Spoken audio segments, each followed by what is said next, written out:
college football fans, the Cricket Celebration Bowl is celebrating 10 years of crowning an HBCU national champion. A champion will rise at Mercedes-Benz Stadium on December 13th as the MEAC and SWAC champions clash in Atlanta. Join us for championship football, interactive fan experiences, and iconic marching bands. It's an HBCU family reunion that you don't want to miss. See who will be crowned the next HBCU national champion. For event and ticket information, visit thecelebrationbowl.com.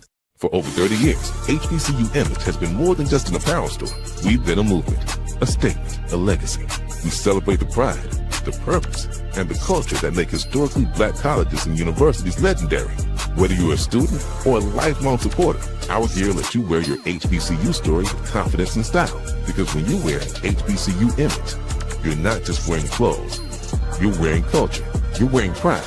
You're wearing purpose. HBCU. With over 25 years of serving our communities, Destiny Financial Services, a division of Global Life, is here to help you and your family through difficult times.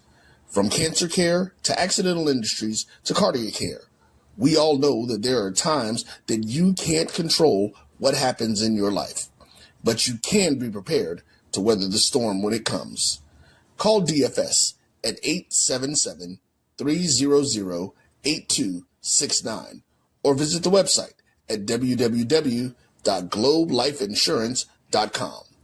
That is 877-300-8269, or again, the website at www.globelifeinsurance.com. ESPN Events presents Red Lobster Band of the Year, a title reserved for elite HBCU marching bands. A season-long competition that culminates in Atlanta on Friday, December 12th. Drum majors, percussion, drill, auxiliaries, musicality. All aspects will be examined by the toughest judges in the world of college bands. 4 will qualify for the big stage, where national champions will be crowned. Follow us on social media for rankings updates throughout the season. And join us in Atlanta on December 12th. For event and ticket information, visit bandoftheyear.com. I love Atlanta, a city in the forest. Hi, I'm Jeff Cleveland, seasoned loan officer in the Atlanta market. And whether you're buying a new home, refinancing to do debt consolidation, home improvements, or just to lower your payment, give me a call. I'll ensure that you're treated with dignity and respect, that you're informed throughout the process, and that there are no surprises at closing. Give me a call and let's get started.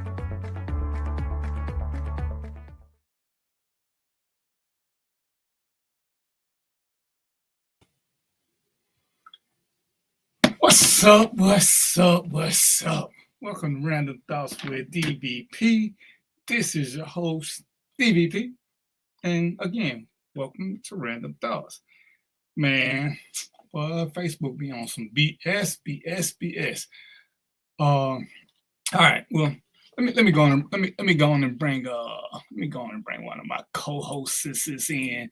Even though I'm gonna still give y'all monologue, so just bear with me. We're gonna do this the right way.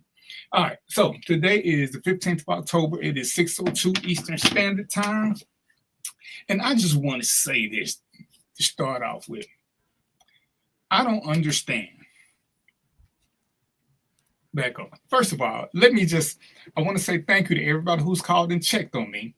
Even though y'all was just being nosy, but I appreciate y'all calling to check on your boy to make sure everything was good. And I'm doing good. I don't need y'all to pray for me because I don't know what y'all be praying for. So I don't want now there that pray for me. None of that. But those of y'all that did call to check on me to make sure everything was gravy. Oh, it's always gravy in this Navy. So I just want to say, as always, I do appreciate you. Never mind me in the camera. I'm gonna actually let Mark talk in a minute because I'm trying to. Facebook want me to verify that I am who I am. Ain't that some, like I ain't been me for the past 12 years. So, but they want me to verify myself. That's the craziest shit ever because I still look like me. But anyway, like I said, I want to thank the people who have checked on me. And I just want to say, and Mark, this is a good topic for Mark when we get to it. Some of y'all on a special level of stupid. And let me take this back. A lot of y'all are on a special level of stupid. And I don't know why stupidity seems to reign supreme. It's kind of like it's a badge of honor to be stupid. And I can't for the life of me understand why being stupid is so, I'm going to just be me. And I should say all the time, people say, well, don't be nobody else, be you. And I'm gonna tell y'all, a lot of y'all, that's BS. Don't be you, because you ain't gonna never get nowhere. Be somebody else in public, because who you are for real is shitty. So you may want to disregard the people who saying be you, because that's who you good at. And you actually may be good at being you, but who you are ain't shit. It ain't. Because sometimes what Emmett Smith say, the pros say, act like you've been there. When somebody do something, act like you've been there. When you get $50 in your hand, act like this ain't the first time you ever seen $50. Because sometimes if you get a pretty girlfriend or a good-looking boyfriend, act like you used to it. Don't all of a sudden just be losing your mind and taking pictures. And one of my friends got a Bugatti. The things that people will do to take a picture with a Bugatti, to take a picture, not get a ride, not get just to take a picture, is insane. I'm confused, y'all. It's a car. And I get it may be your dream car and you ain't gonna never get to have a car like this in your life, yada, yada, yada, yada, yada. All that BS really goes with it. But is your life really that hard up that you will sell your soul to take a picture with a car? A car.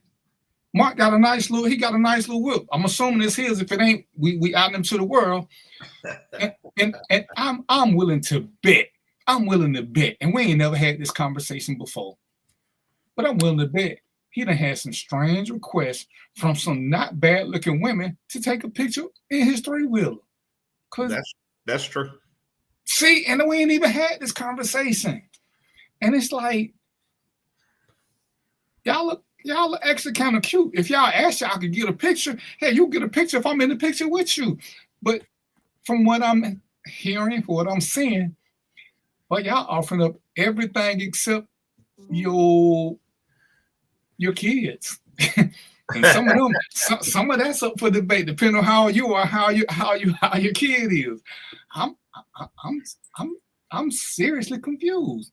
So before we get into our topics, Mark, what's the strangest request that you've had for somebody who wants to take a picture with your ride?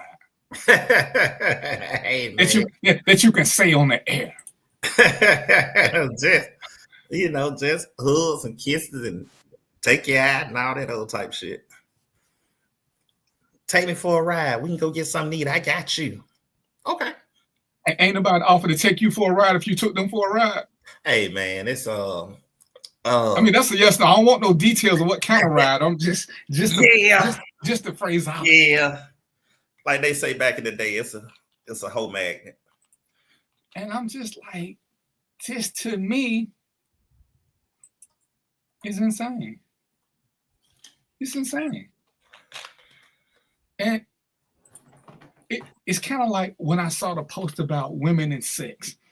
If I wouldn't have saw it for myself, I wouldn't have believed it. And for those of y'all that don't remember, there was a time when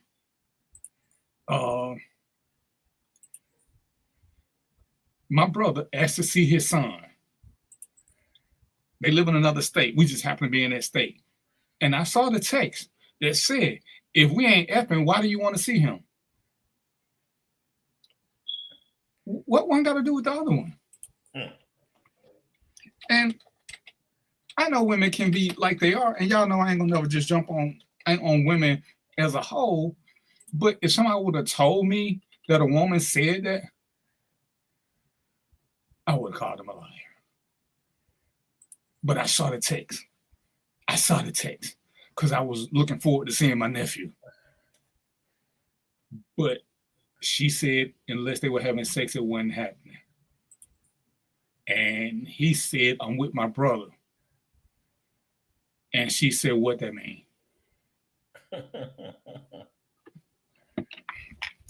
So, me being me, I just said, okay. Because I was confused. Like I had never, ever been confused before in my life. Ever.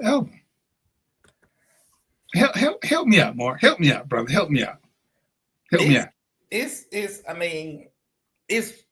First of all, what did you read? What comment you saw?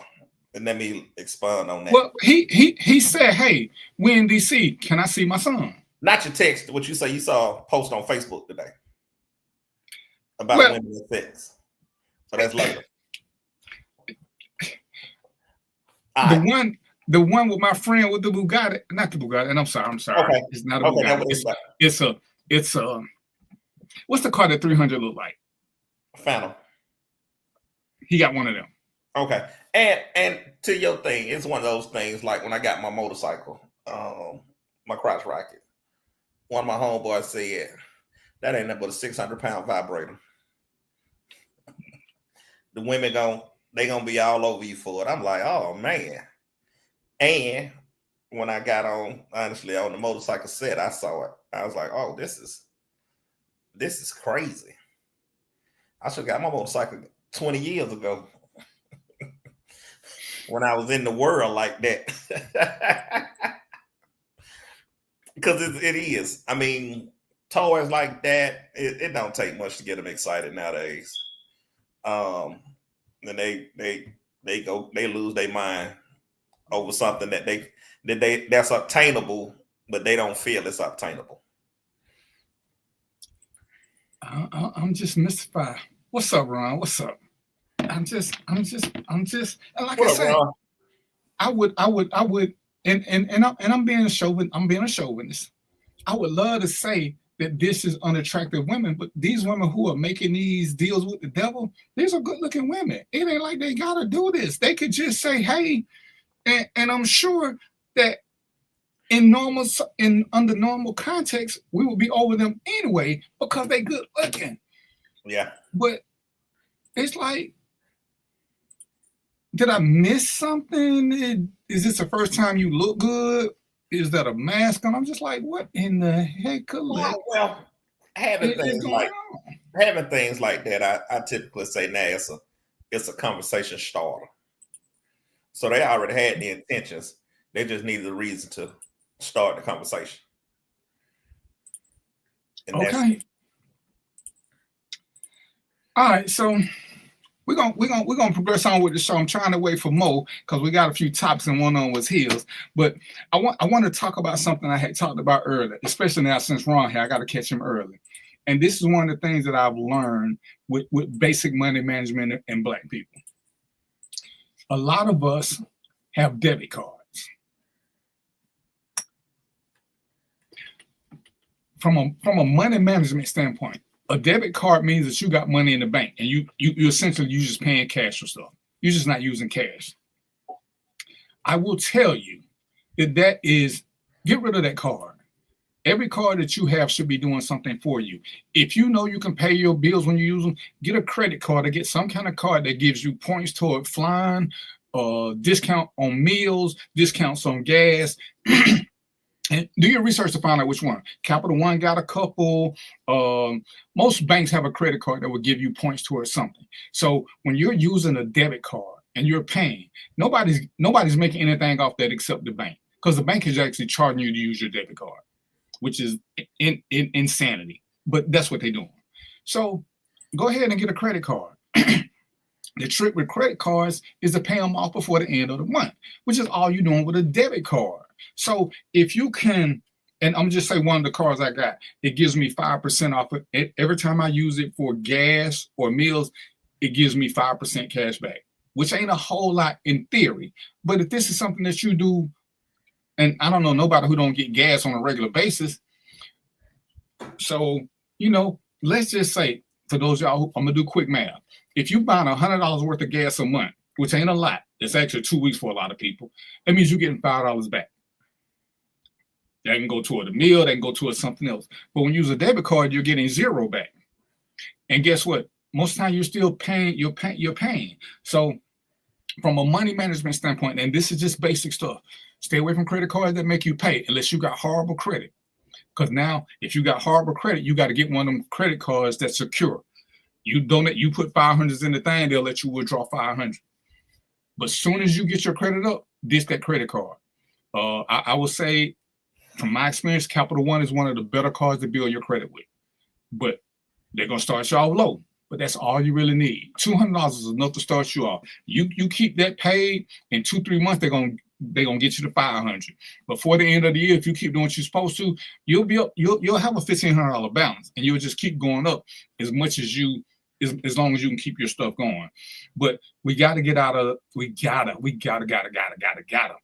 from debit cards. They don't do anything for you, nothing, other than cost you a little bit of money.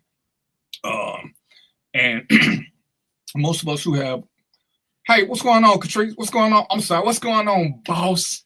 Queen Diamond? How is Saga doing? And the same thing, in my opinion, and Mo can tell you more about this when he come back. Mo is into stocks. Like I said, that's a little bit deeper than I want to get right now. I will tell you, most of us who open up an account, and Mark, you can tell me if you did the same thing. We open up a checking, then they trick us into open up a savings for overdraft protection, and you get somewhere around 0.1% interest. And it sounds good, but I'm telling you, be an adult. Stop overspending.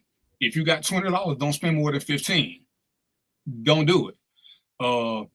Be mindful. For those of y'all who balance your checkbooks, and I'm sure y'all don't, the bulk of y'all, this is what I would always do to save myself money. When I spend $1.40 in my register, I put $2. So that means I'm saving 60 cents.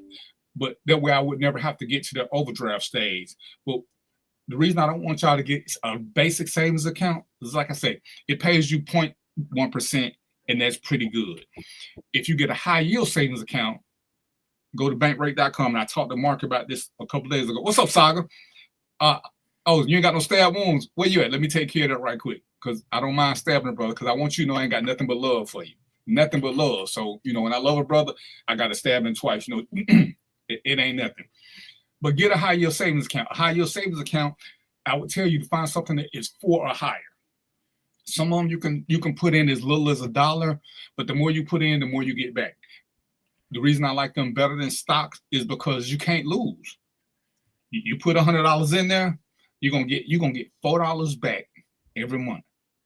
And it's like, dang, but $4. If you put $100 in your regular savings account, you're gonna get 10 cents back every month. So you do the quick math. You want 10 cents a month, or you want $4 a month? All I'm saying is do the math. Which one make more sense to you? And if you got your own business, because Mark, you got one of your businesses, your own business, right? Yeah. If you got your own business, I definitely recommend a high yield savings account, because when you're getting paid from your clients and stuff, you put some money in your account because that's what you need. But I would tell you, talk to your accountant or whoever does your taxes and figure out how much of what you got paid you need to put into this high yield savings account. So figure this. You get paid $1,000. Your accountant, whoever, says you need to put 18% in this high yield savings account. So out of your $1,000, you're gonna put $180 in. This money, it just racks up because you got to pay taxes at the end of the year. So you take that money out to pay the taxes, but it's earning 4% interest. So where else? That's what the government do to us.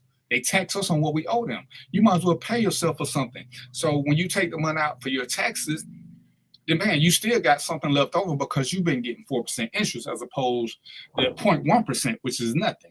So that's just my thing, and I try to tell everybody about that because nobody ever talks to us about high yield savings account and how they work for us. And I recommend it for everything, but especially if you're an entrepreneur, get your checking account for your day-to-day stuff, but get your high yield savings account for your taxes and anything else you want to do. Now, I'm gonna cross this over. If you have kids and you are not the custodial parent, I recommend that every parent, even custodial parents, get a high yield savings account for their kid. Them 401s, whatever they call them, 501, whatever they call them for kids, they're cute. They don't beat high yield savings account. So, fellas, ladies, whoever's not the non-custodial parent, if you can put $100 in a month, I say put $100 in a month. Well, $100 a month is $1,200. Okay, so I'm just doing basic math because I don't want to confuse none of y'all. If you put $1,200 in, I ain't got my calculator with me. Let me pull it up right quick. If you put $1,200, let's see, where's my calculator? I should have had Mark bring a calculator. Where's my calculator? Because somebody should be smarter than me, right? What you need? I'm good. What you got? All right. If you put $1,200 in a month, there go Mo. He's on here. Let me get him right in right quick. All right, what's going on, Mo? Hey, what's going on, brothers? What up, Mo? What's up? What's up, Mark? What's 16 times 12? 2,355, 2009. 192. What is it? 192. All right.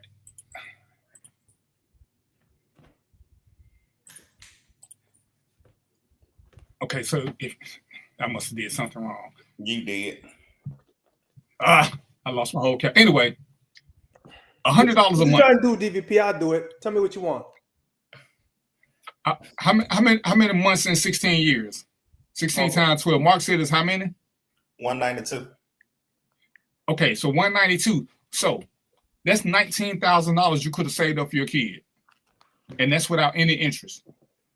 Now, like I say, Mo's here. He can tell you a little bit more about stocks later. I'm just telling you something that's surefire because you can't lose money with high yield savings account. So, and that's all I want y'all to do. We got to start having money conversations on how to do better than just what basic banks give us, because banks are there to make money for them. They're not really there to make money for you with most of what they offer. All right. So I want to get that in. Mo, you got anything you want to say about that? Because I know you're in the stock, but I want to do something quick that most people can do and feel safe with until they get and see with the money you make from the high yield savings account. Then I want y'all to drift over to more and start investing in stock.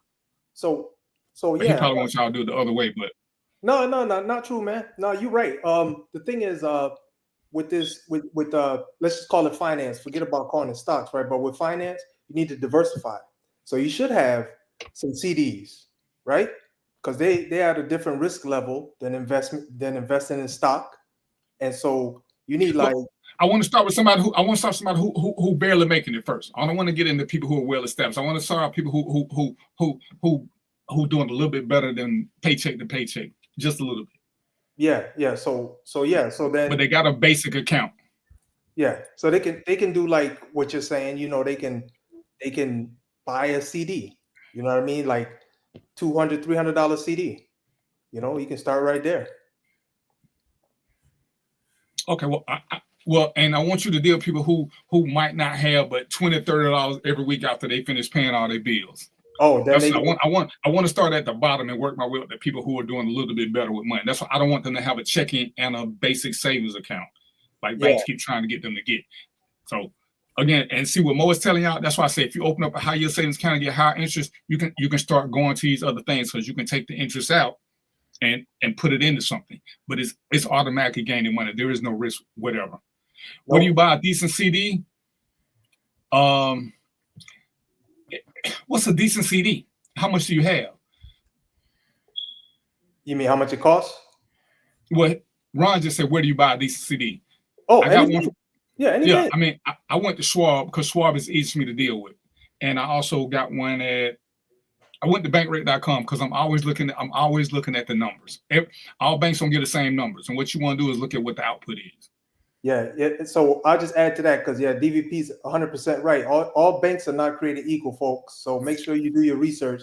DVP is big on research, you know, and I'm big on it when it comes to finance. So and it's easy, man. You know, with the internet nowadays, all you gotta do is go on there and say CD rates, and guess what? All the CD rates will come up. You can say CD rates for Bank of America. You can say CD rates for Chase or whatever, and it'll show you, and then you can make your decision from there. And I just put bankrate.com. That's why I go to before I do everything, because Bankrate just does all of it for you. It tells you who got the best one, so you don't have to keep checking. And a lot of these places to open up an account, all you got to do is have online access. You can open an account because there aren't many. It seems to me like the best banks are the ones that don't have a physical building because they can cut down a lot of costs. No, they don't ask your income. So they want to know how much you can put in. As long as you can put the money in, they don't really care. So Ron, think of it this way: you the owner of the money, right? You giving the bank your money and say, listen, y'all take my money, go ahead and invest it, do something with it, do whatever you want with it, give it out as loans, do whatever you want with it. But at the end of this contract period, I'm expecting a certain amount of money back. So that's what a CD is, and that's all guaranteed. It's on paper. It's all guaranteed. And like I said, we're gonna talk a little bit more about it, not this show, because I want y'all to have your own 401k too. And I'm gonna just say this quickly, because when you run a business, and Mark is an entrepreneur, we've all done entrepreneurial stuff. If you don't set yourself up for retirement, that means you're gonna be working forever and ever and ever. I don't know anybody who wants to work until their 70s and 80s. I don't want you guys to have to work because you haven't set yourself up for retirement at some point. So you need to start looking at what it is you're doing so that at some point you can retire and pay yourself.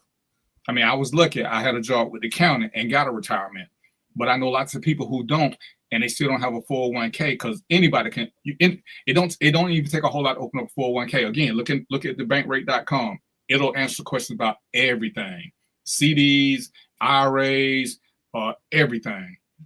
But look and see what you got to do to start up. But then you have to be committed to putting some money towards your own 401k. So you need to be at a status now where you're not living paycheck to paycheck to do this. Because if you're living paycheck to paycheck, it just ain't gonna work for you.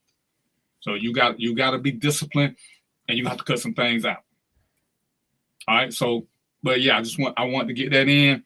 All right. So let's get to the good part of the show, where we got some topics that we're gonna discuss, because we're gonna try to be a little bit more intentional. And people have been asking questions, and what I want us to do is to not drag subjects too long. If a subject is great and we got to have a part 2 the next week, then that's what we'll do. But we got to just be a little bit more. You ain't know what we talking about, Ron. we got to just be a little bit more intentional, because some people like the subject, but I have noticed that sometimes we get to acting goofy and silly, and we need to move on to something else. So I'm gonna start first because mine is probably the most boring. All right, and I'm hoping Joe can come in and tell us something about politics. Now, and the first thing I'm gonna start on is law and order, because I need you guys to understand. The law in every country. I mean, every state, all 50 states and all these little things. The law for stop and frisk requires two things to be present before the police can stop and frisk you. Two things. Not one or the other. They both must exist at the same exact time. They both must exist at the same exact time. For a stop and frisk to be legal, the police have to suspect that you are committing a crime, or about to commit a crime, or have committed a crime. Those things are mandatory. So if they stop you, they need to be able to tell you why they stopped you. Okay? So consider, we're going to make traffic stop. That's the first one. That's easy. A traffic stop is technically a stop and frisk because the cop stopped you for speeding. Okay? So there's a crime that was committed. They want to know why you committed it. For a frisk to be legal, the officer must suspect that you are armed. He has to have a reason to believe that you are armed. And with that reason, the only thing they can check is your outer garments. That is it. He can't tell you to pull your coat off. He can't tell you to pull your shoes off. He can't even tell you to open up your coat. If you can't reach it manually, he can't either. So then it's not a danger to you. So this is the law. This is the United States law. So I hear a bunch of people keep saying, oh, well, he said he was scared, and that's cool. Trust me, I was a cop. We always scared of things we don't know. But if you can't get to the gun, then it's not really a threat to me. If you got to drop your coat, unbuckle your buckle, to reach down in your pants to get it, the frisk, he can't even pat you down for it. He can only touch your outer garments. If you got a gun on inside your coat and your coat is buttoned up, then both of y'all safe. Both of y'all safe. That's the law, ladies and gentlemen. That is the law of the land. Well, he felt the gun up underneath my coat. Okay. Well, he wanted to know why I had a gun. Well, the simple answer is you're an American citizen. The Constitution gives you the right to bear arms. Do you have to have a license? Because that's what they love to tell you. The Constitution says you have the right to bear arms. There's only one way that you don't have the right to bear arms in this country. Two things are required. You either are a convicted felon, can or gun, or you have a protective order against you. Those are the only two things that will ever prevent you from having a gun. Ever.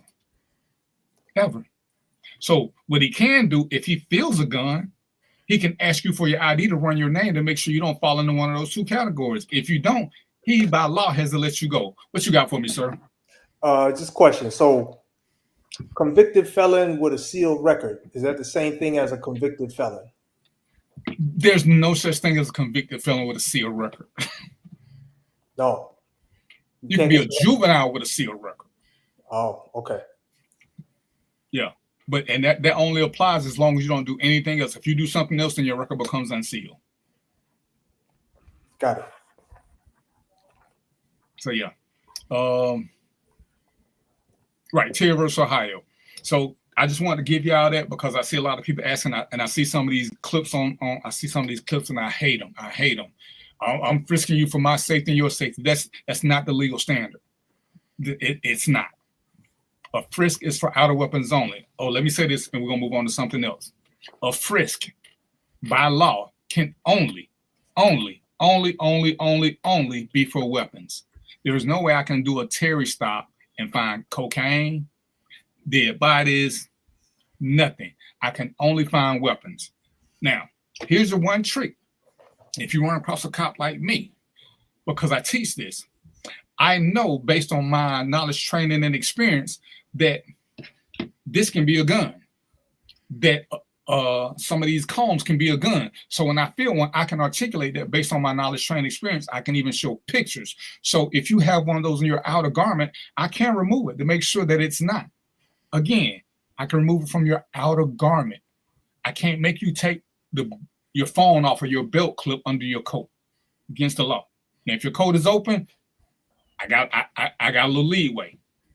But if your coat is closed, none whatsoever. But I can't go in your pocket. Oh, I feel something. It feels like cocaine. This is BS. Because you know what cocaine feels like? Powder cocaine feels like BC. Crack cocaine feels like rocks. Marijuana feels like grass. There is no way that somebody can tell you that with any degree of expertise that they felt something that felt like contraband. To do a contraband, that's a search. And we'll get into searches at a later date. But I just want y'all to understand what Terry versus Ohio, what a stop and frisk is. Because that's what they like to say, stop and frisk. This, ladies and gentlemen, is one of the things that Donald Trump is trying to get rid of. He's trying to get rid of the requirement so that police can walk up you anytime and tell you to empty your pockets. They can walk up you anytime and just start, put you up against the wall, kick your legs out, and pat you down anytime they feel like it. So understand, I was a cop. This is done heavily in uninformed neighborhoods. It's done heavily in our neighborhoods because we don't know the law. Because who are we going to complain to? I'm going to say this, and I say it in every training class I teach. Anytime you get stopped by the cops, turn on the recorder on your phone. Even if you can't do nothing but record the audio. When something is going on, say it. When you see the officer's name tag, say the name tag. Say, Officer Smith, why are you doing this to me? Hey, officer, I can't see. Yeah, you don't have a name tag. What's your name, officer? I don't see a badge. Say all these things. You know you're recording this. And again, if you do it correctly, everything that goes to your phone should be saved to the cloud. So if they decide they want to smash your phone or whatever, it goes to the cloud. So you don't run the risk of losing anything. So that's y'all got any questions about my law? I just want to get mine out of the way because y'all got some good stuff. So y'all got any questions about law and order? Nah, that's good information. I don't think it's interesting that I just a comment because even though that seems like common knowledge, is not, and until people hear from somebody like you with the direct experience, I don't think they really truly know. So that's good. That's good information right there. So I just want to give you that. Oh, Mo, tell me one more time so I can put in chat. What's the name of the money group? Oh, let me give you the name. It's called. I don't know about her, so let me look it up real quick. See, ladies and gentlemen, and I was supposed to first say more about this, but I didn't have time because I was running behind. But I have to ask you, can you change something so they know it's a money group? Because like basic money, beginner's money, 101, something that when they look it up, they know what they're going to. Because the name of it doesn't say that. So they've been asking. So I said I was going to say something to you about it. Oh, it's because I do more than just money in it. That's why. But it's free social programs. That's the name of it? Yep, free social programs. Okay. And you need to make it so that pages can join it, so I can share it to my page. Other than that, I can't share it to my page because it won't let me join this Random Thoughts. Oh, okay. All right. I'll figure that out.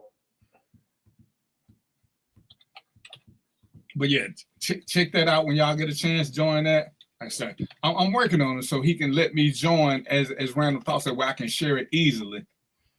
But it's free social program, and we're gonna make it easy for y'all so y'all will know when y'all looking, because y'all looking for money. Y'all ain't thinking about social programs because this ain't welfare, none of that. So, but we're gonna work on that.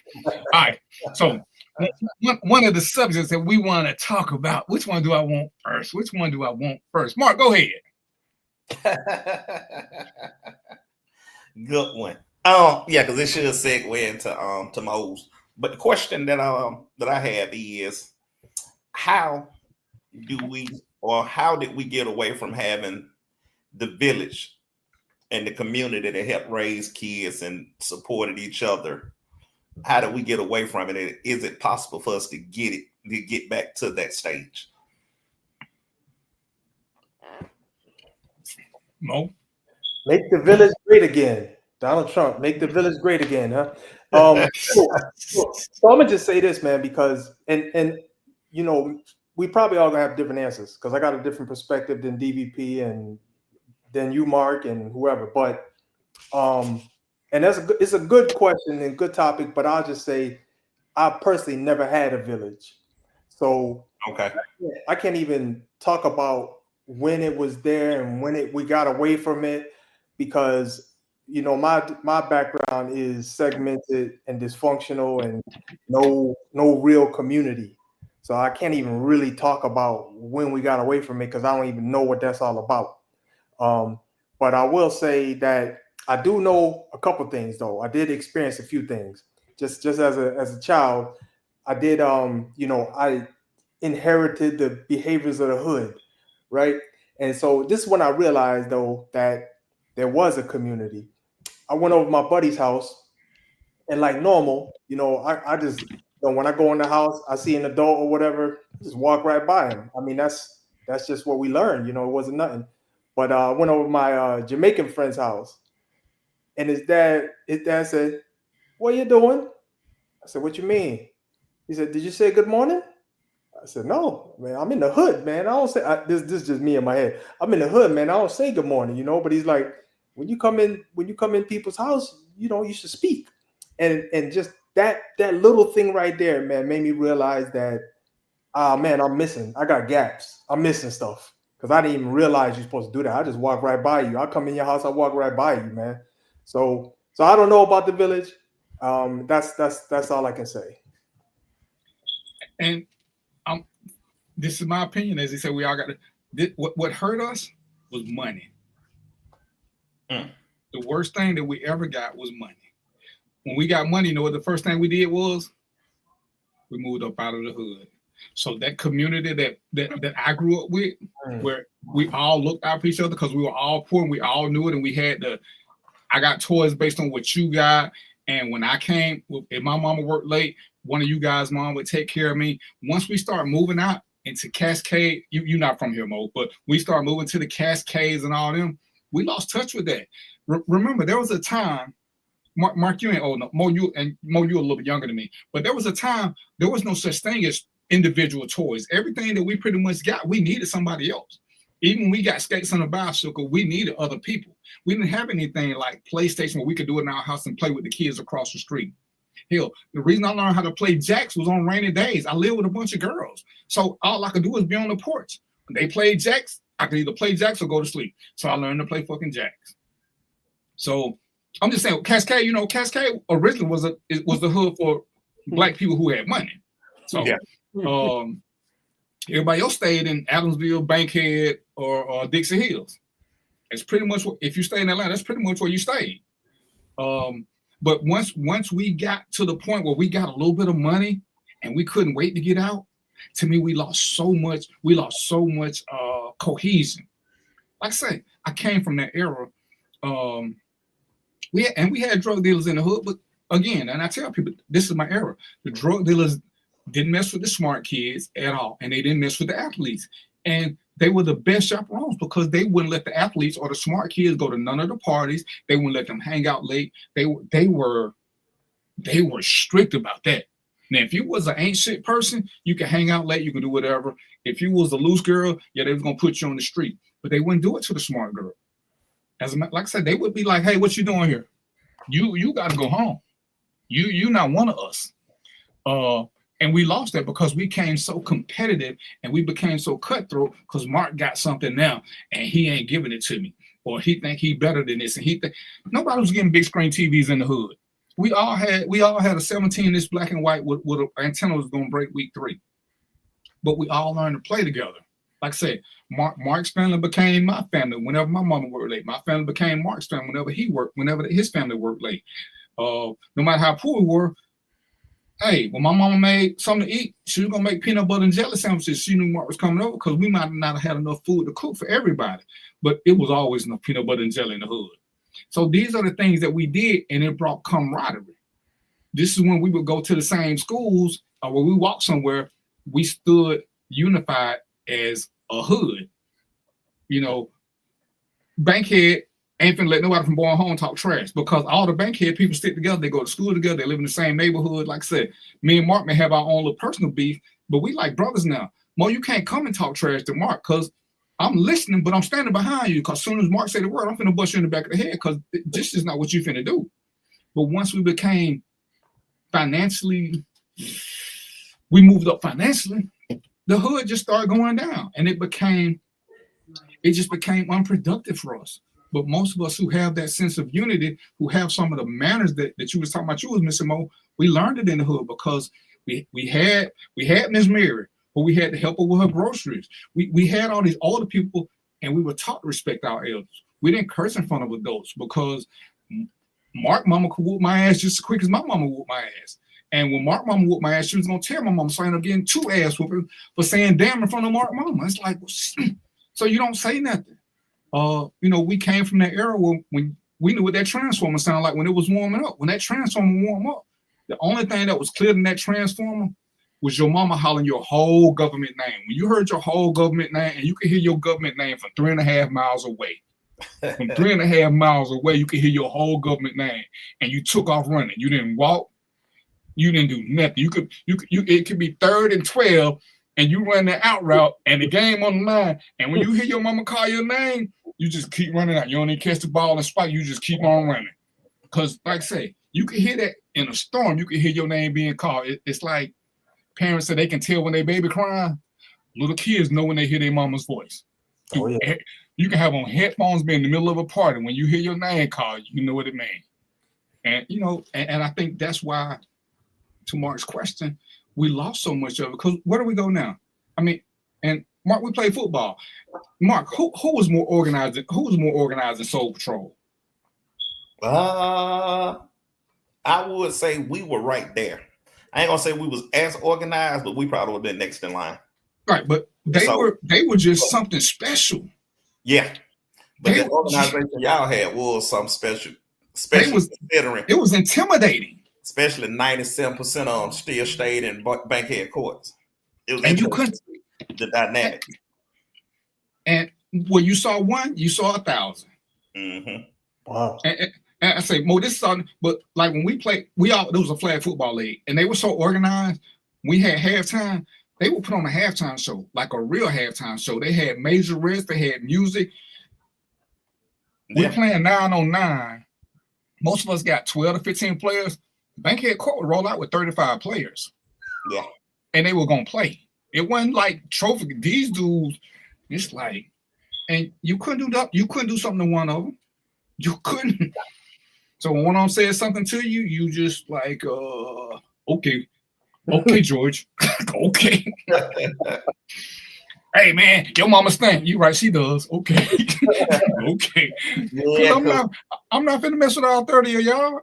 Yeah, it was gonna be all 30 of them. Yeah, all 30. Wow. And I'm gonna say this, we're gonna move on. But I played with the sheriff's department team one time, and they thought because they were sheriffs, they thought they could challenge Bankhead. I was playing. Let me rephrase that. I was actually playing with Bankhead, and we played the sheriff's team. in DeKalb County, they ended up calling the police on them, and the police ran the sheriff's team out. When we did it in off of Welcomont, the sheriff department team, and I was there, they like, physical. Oh, wait till we get to the car. I was like, dude, you never said it. Bankhead boys don't have shit in their car. It's in our football bags. Everybody on Bankhead on the field, everybody had a gun on the field. Everybody. And it wasn't for the opposition. It was just in case something started somewhere else. But you don't tell these boys you got to go to the car to get your gun. They got that shit. Well, three of them got theirs on the field. But and it's like, dude, I don't know. But like I say, they were a united front, and their unity was around Bankhead Court. Mm-hmm. After they won tournaments, I can testify. We got back from North Carolina at 2 a.m. At 2 a.m, Bankhead Court was up and awake, and they had a picnic at 2:15 in the morning. Wow. Bankhead Court, not the football team, the whole project. I was gonna call them a subdivision. But they had already called people and told them that we won. People, when that bus pulled in, people was already out grilling. Who grills at 2 a.m? Who grill? They got tables set up at 2:15 in the morning. Wow, that's crazy. Who does this? And it's like, man, this is the craziest shit I ever seen. Yeah. And to add to the comment, one thing that I thought about is that moving in and moving out consistently. Nobody's staying like we used to.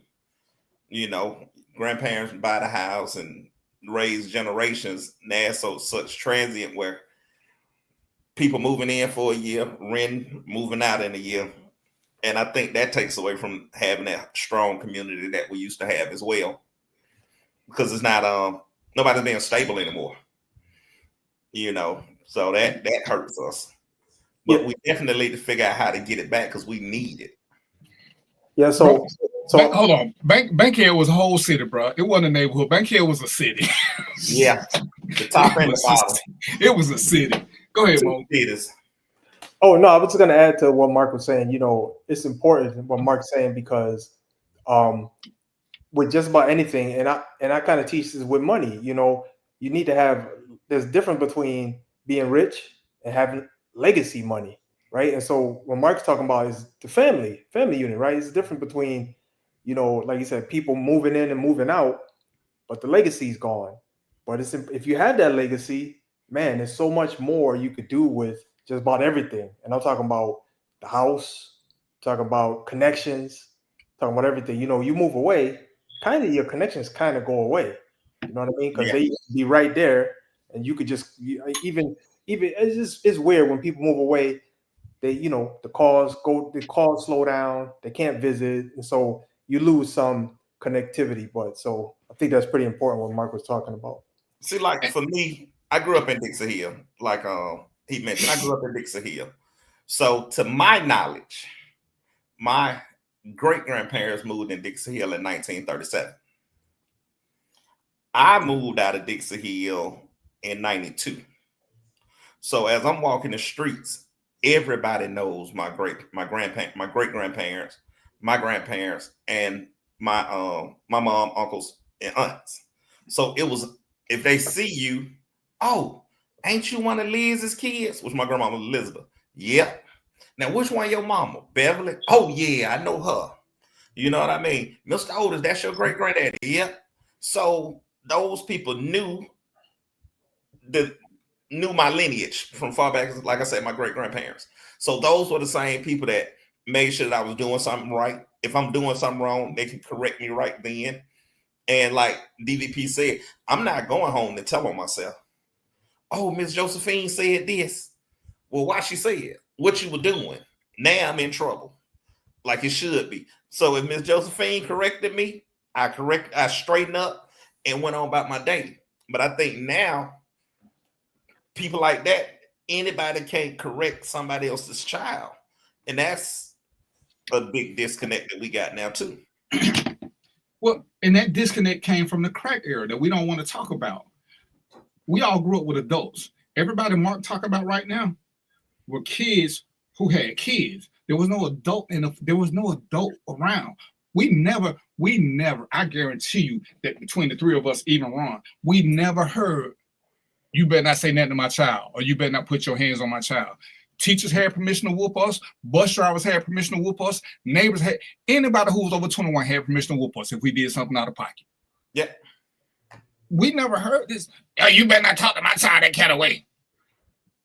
What? And I'm willing to bet, even when we grew up, 9 times out of 10, our parents discouraged us from fighting. Why you and Mark got into a fight? You know how when me and Mark get into a fight, they're gonna make us apologize. They're gonna make us shake hands. They might make us hug. We didn't fight. We had our little argument. If we had a fight, it stayed outside. Yeah. Because one, we can't fight because it messed up the team dynamics. Because now we can't play whatever we playing because everybody got to lose a player. But like I say, once our parents found out, oh man, I gotta hug this dude. I gotta shake it. You know what? And then they're gonna make us be best friends. So there was a sense of pride there because everybody looked out for each other because we were all in the same boat. You know, like I say, when we all had them damn skates that you had to have sneakers for it, most of y'all don't remember that, but they had the little key so you tighten the snake around your sneakers because we all had them cheap ass Jeepers that couldn't tear up. And we skated on concrete. That's how we got all these scars and shit. But we were all together. When I was going to the store, I said, "Hey, Mark, what's doing, man? I'm finna walk up to the corner store." It sounded cute, but it was like, "Come on, let's go," because can't either one of us walk up there by ourselves. Even though we were protected, you didn't go nowhere by yourself. And we didn't have no problem. Okay, we were young. I guess we were all guilty of sexual harassment in a sense, but we didn't bother girls. We fell on booties and pull hair, but that was what everybody did. But there was no true sexual assault in the way they talk about shit now. Yeah. And I guess we were all guilty of bullying. So, these kids couldn't have made it back then, but it still taught us a sense of unity because it taught us not to be sensitive. You work what you got, but everybody in your neighborhood is in theory your brother or your cousin. You protect them. When we lost that and we start moving out, now Mark don't know me. He may see me in school, but we don't know each other because we doing everything online. I could play Sega by myself. I could play Nintendo by myself. It taught us to start being solo artists. And that's what happened with all these kids now. All of them are solo artists. They can do everything without anybody else. And that was, to me, that was the demise of the projects. That was the demise because that was our community. That's how we became strong and more solidified. And it hurt us. And I just wanted to add something that something important you said, DVP. You said the parents make you apologize. That's a incredible gesture because as a teen, you ain't apologizing. But if you got a parent or somebody who cares there to say you need to apologize, that's an out for you because you can maintain your dignity and just you can pawn it off as, well, they made me apologize. Even if you wanted to, right? You wouldn't do it because you're in the hood or whatever. You wouldn't do it. But if a parent said you need to apologize, that's your way out. And so if you don't got nobody pushing you to do things, sometimes that's not good enough for you. That's not good for you. And I'm gonna say this, and I'm 95% of us who were raised like that didn't have a dude around. So I hate when they keep saying that women making us soft, because that was what we grew up with. Damn near everybody in the hood is raised by their mother and their mother alone. So there wasn't a whole bunch of men around for us to role models. The men we saw were drug dealers, numbers runners, and shit like that. We didn't have a lot of male role models, and we still survived. And we came out on top without trauma. Because, I think most of us over-exaggerate about the whoopings. Most of us didn't get the shit beat out of us. When we got a whooping and we had to go get our own damn switches, 9 times out of 10, we deserved that shit. We did something stupid. We did something that was totally fucking unacceptable. Yep. And we got punished for it. And guess what, though? This is one time I'm going to combat the system. We still knew we were loved because we knew why we was getting that whoop. We knew ahead of time. We were just hoping that they weren't gonna find out. Like Mark said, when Miss Mamie don't call over and say, "Oh yeah, I seen you, the boy. Oh yeah, that mouth. That boy might need his mouth washed out with a little soap because he sure knows some words." We knew what that meant. Let me go on outside and get this switch. Cause damn. So guess what we learned? We learned to stop cursing in public. We making sure ain't nobody around because it was little things like that. And if you ever watch an Oriental movie, and this is my big thing, everything is about making the family look good. In the hood, we made sure our family looked good because the thing is, what happened in the house, stay in the house. We weren't telling about what's going on in the house. We came outside the house, no matter how raggedy we was, our teeth was brushed. We had bathed, whether we had soap or not, but we looked clean. We might have been hungry in the muggle, but guess what you ain't do? You ain't begging nobody for food, and you not finna embarrass me. And we lived that because it was all about perception. You never let people know what was going on in your house. Oh, Ron got with a Hot Wheel track. See, they had some money. They had some money. They got a Hot Wheel track. By the time I got a Hot Wheel track, I was beyond whoopings. What you say, Mark? I say, yeah, I never got whooped with a Hot Wheel track. But it was part of the thing we used, like you said, that thing was when you go outside this house, don't embarrass me. That was my mama's biggest thing. Don't embarrass me outside this house. And we do what that meant. Don't fucking embarrass her. Yes, ma'am. Yes, ma'am. I'm not. So yeah, but when you asked that question, it resonated. It resonated. And what was the second half of the question? Let me go back and look because it was actually a two-parter for me. How do we go back and look? How do we get back to that point? How do we get back to that? Or is it possible? Yeah, it's absolutely possible if we stop. Just like, okay, the title of the show is Random Thoughts with DVP. I could keep making it about myself. I could do whatever I wanted to. But I could be trying to get y'all on here because I want all y'all to get something. We got to stop we should all be competitive in a friendly way. You know, so I want you to raise up because when you raise up, I raise up. We can keep bringing each other up as opposed to everything is competitive in a bad way. Everything is competitive in a bad way, and that's our downfall. We got to get rid of this post-traumatic slave disorder. We got to quit thinking that things are okay. We got to quit not giving a shit about our fellow man. And once we get back to that, and I used this example before, me and Mo have never met in person, but let's just say we were all living in the same place. When Mo's wife hit the street and he's somewhere else, if something happens to her, Mo should have an expectation that I'm going to step up and not let that happen to her. I am my brother's keeper. I am my sister's keeper.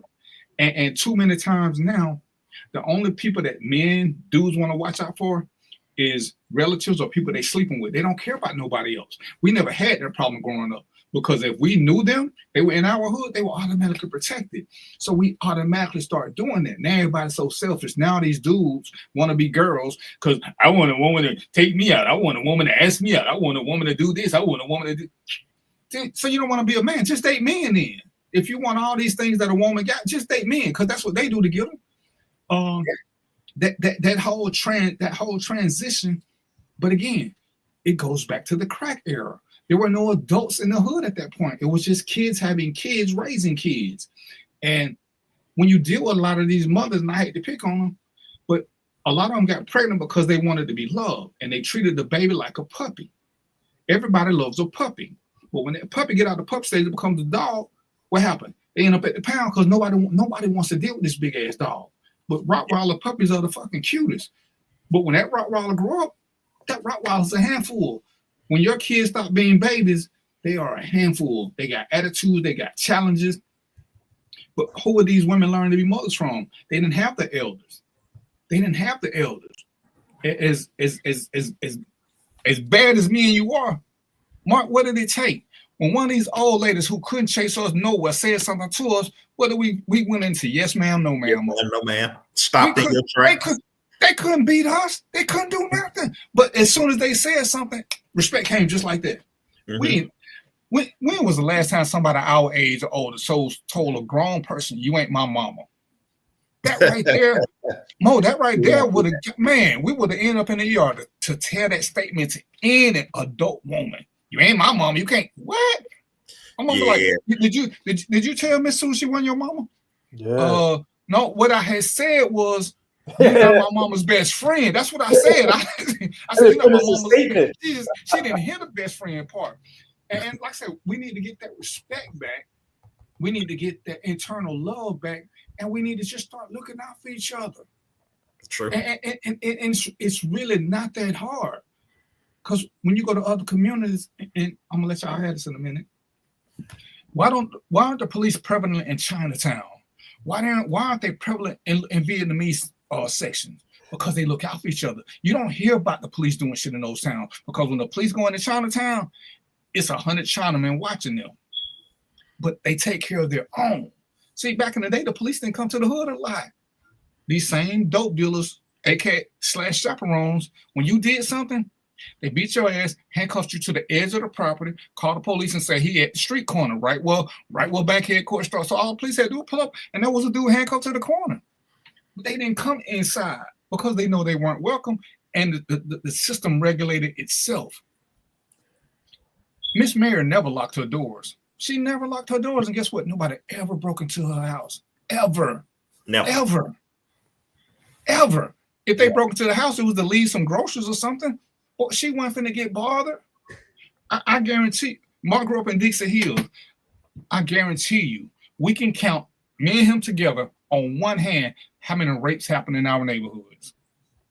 Yeah. If it happened. That's why I say both of us together, and it's still we ain't gonna use one hand. It just didn't happen. We had child abuse because some of these people, but we didn't have no real crime because that just wasn't the way it was set up. Yeah. Because even if your mama got out of hand, one of the neighbors gonna say, "Hey, you know, he don't deserve all that. That's a good boy. You know, you doing." They got taught to by their elders, and guess what? They showed the same respect that we learned to show. Yeah. Because I don't know about Mark, but man, I got sick one time. And my mama, man, she put on some Vicks Vapor Rub and gave me some 3-6. I couldn't wait to tell my grandmama. I couldn't wait. My grandmama said, "Send him over here. I got him." My mama can't say that to her mama. She gave me the evil eye, but you ain't finna do that because I done told your mom. That's the one somebody I can tell. I can tell your mama. She trying to kill me over him. But that's all somebody I can say something too. But we had mad respect for women. We had married. I said, we pulled her hair, but I don't care who she is.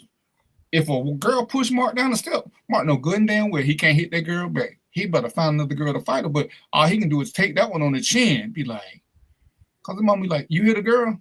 She was bigger than me. Was she a girl? She was bigger than me. Was she a girl? Yes, ma'am." Yeah. And you see the difference in the generation. Like I said, and so much of we don't talk about it. So much is tied into the crack era. The crack era is where we lost total control of what happens in our community. All right, I'm off my soapbox. Just a quick comment, man, because you mentioned about how they had a sense of community in the area, and I just want to tell y'all, one time in my life, I lived in this place called Somerville, Massachusetts. And if you know anything about Somerville, Massachusetts, is the home of where Whitey Bulger lived. Okay, wasn't no crime in the town, zero. All right, if you know anything about Whitey Bulger, he was in the mafia. That was a mafia dude, wasn't it? Yeah, he was, and dude was no joke. And so there was the fact that they had residents in Somerville meant Somerville was off limits. Untouchable. So I lived there, and there was no crime, man. I had people was leaving their door open because I come from the hood. I'm like, how can you leave your door open like that? I said, ain't no crime in Somerville. I said, what you mean? There's crime everywhere. I said, no, there ain't no crime here. Mafiosos have home here, so don't nobody steal. If you steal something here, you're getting thrown off the Route 1 bridge. And after I heard that, I was like, wow, that's crazy, man. It's like community protection. Man, I'm gonna tell you the crazy shit ever happened to me. I lived in Douglas County. I had a house. I left. I went somewhere for a week. Fucking forgot to lock my door. So when I'm getting back, I'm rushing home because I'm like, not only did I forget to lock it, it was open. And I don't know how I forgot. When I got back home, I swear somebody came in and vacuumed. And I swear. I know I didn't leave the house. I know I didn't leave the house this clean. But my car, you know how you move into a new place, how the carpet got them little lines on it where they do that little special design thing. It had that. I'm looking. I'm like, my dishes washed. Somebody came and cleaned my shit up. That's when you're in a good neighborhood. And I'm like, awesome. Man, this. That's a bizarre wall right there, man. You know, this is insane. Yeah, that's backwards. Yeah, because they didn't lock doors in the projects. You walked in and out of everybody's house. You just walked in, and unlike Mo, you walk in and you speak. Soon the door, hey, to whoever you see. Hey, Miss Mary, or my friends all say, hey, Daryl, mama. Because that's what we knew. But hey there, hey Mark, mama. Yeah. Hey Mark, after that situation, man, I learned that day. I just, like I said, man, I was like a wild dog growing up in the hood, man. I ain't had no structure, you know, no social skills, nothing. But you know, I got them that way. You know, people course corrected me. So yeah, that's a good thing. Yes, sir. So here go our resident misfit, who's worse than Mark. What you got, Ron? No. My thing was I kind of wanted to respond to Mo about the village, and one of the things that you were saying is that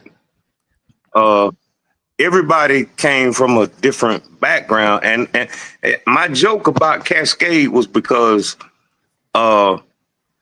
people actually believe I was born and raised in Atlanta. I was born in Ohio. We moved to Atlanta in 1978. And we moved off Cascade Road and Dotson Drive.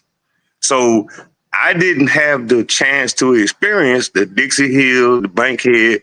But the thing is, you got a mom and a daddy. You weren't allowed over there. My parents divorced when I was 8 months old.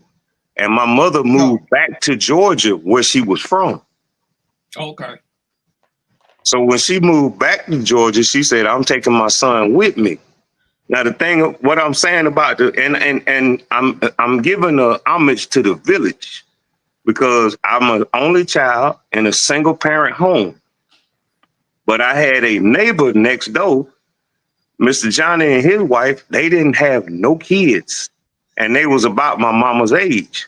Mr. Johnny said, "Hey, I'm about to change my brakes on my Trans Am. Come over here and learn something." Yeah, that's good. So I had two young brothers my age. One of them was a year older than me. One of them was a year younger than me. His daddy came over. He was in a married household. He said, "Hey, let me teach you how to fish."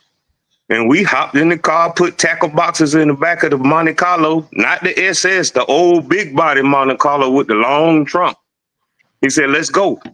We finna go learn how to fish." Now, at the same time, I got an uncle on Old National that moved down here from Ohio, and he's selling heroin and crack up and down Old National. I respect the village because in answer to Mark's question, sometimes as a man, you have to step up and say, I'm going to be the village. My mama didn't ask these men to do nothing for me. We just moved up on that street.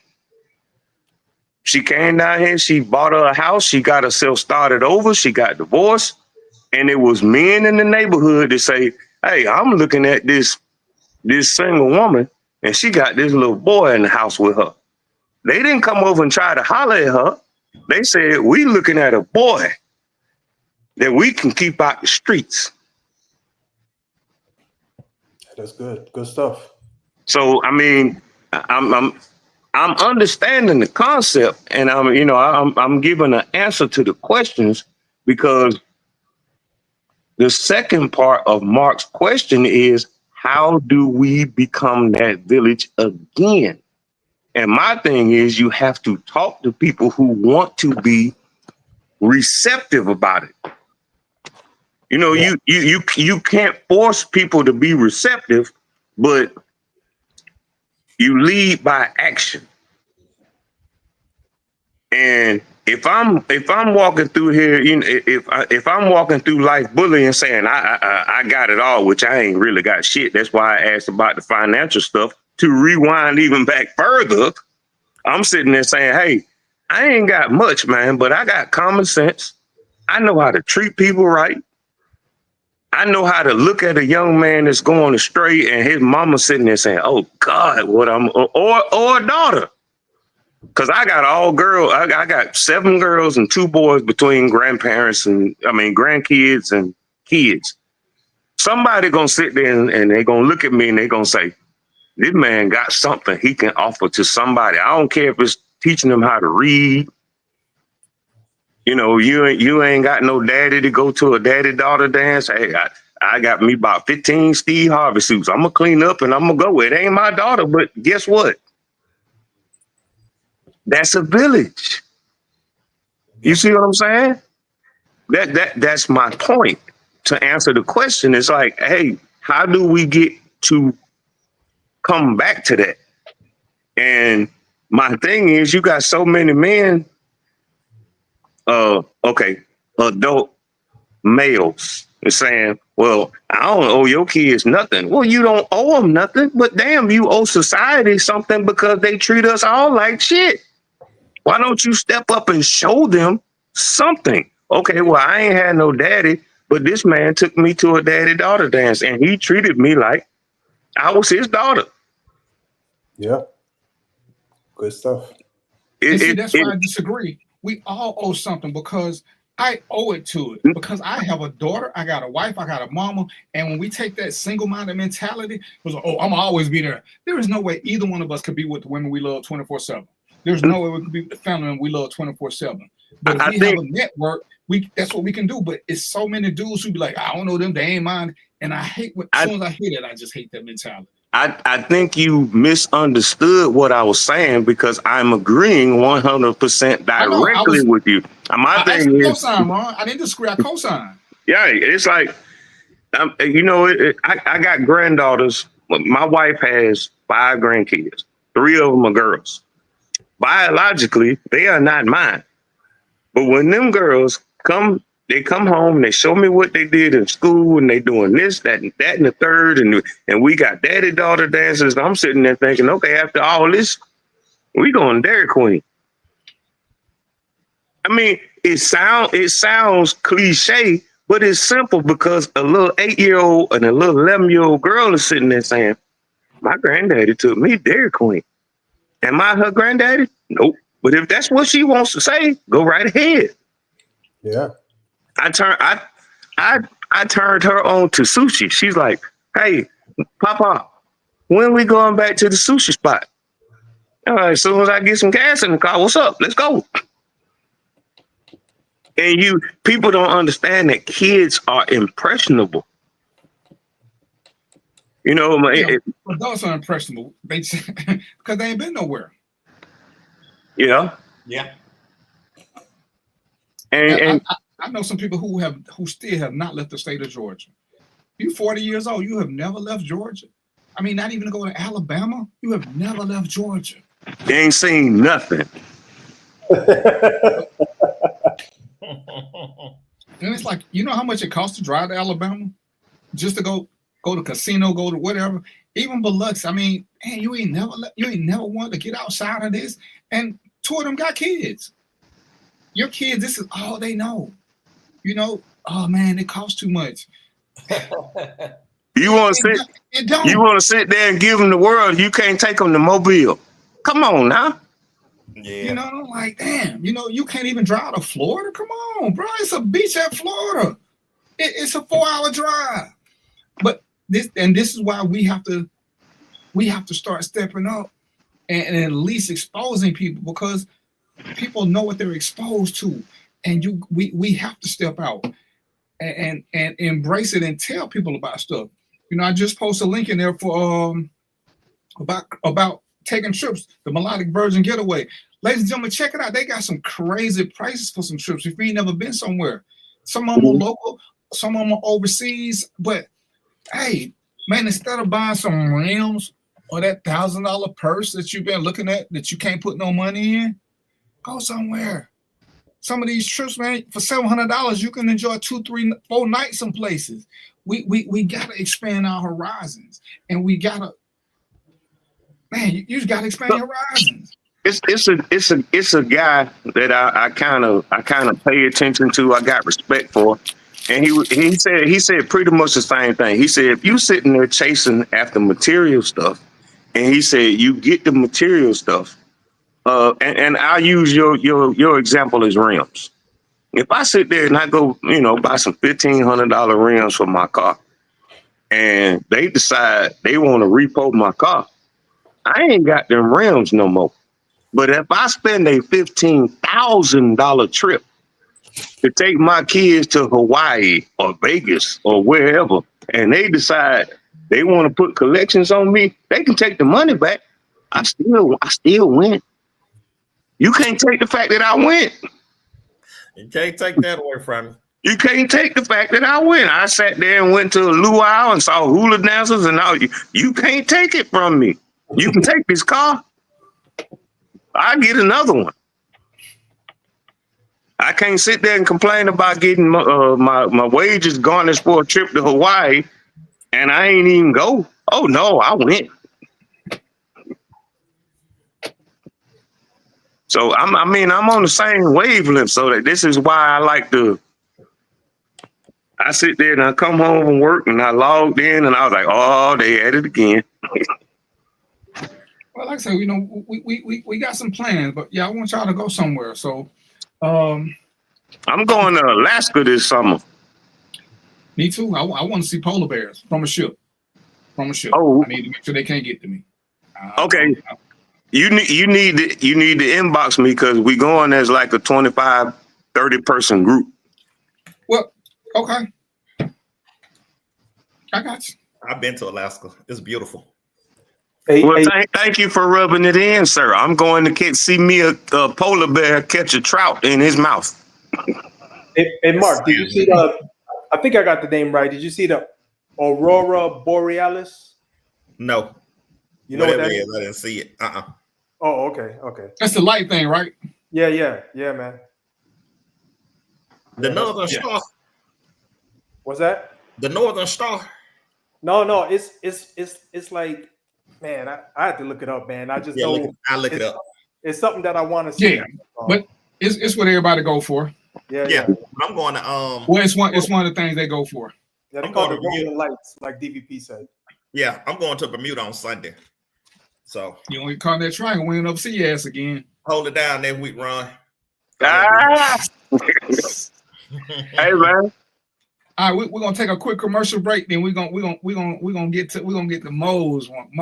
That's cool. We got 40 minutes to do that. We're gonna take a quick break, so we'll be right back. Don't y'all go nowhere. I want to get y'all some adult beverage, except for you, Mark. And Ron, you at work, so you need it. No, I'm off. I love Atlanta, a city in the forest. Hi, I'm Jeff Cleveland, seasoned loan officer in the Atlanta market. And whether you're buying a new home, refinancing to do debt consolidation, home improvements, or just to lower your payment, give me a call. I'll ensure that you're treated with dignity and respect, that you're informed throughout the process, and that there are no surprises at closing. Give me a call and let's get started.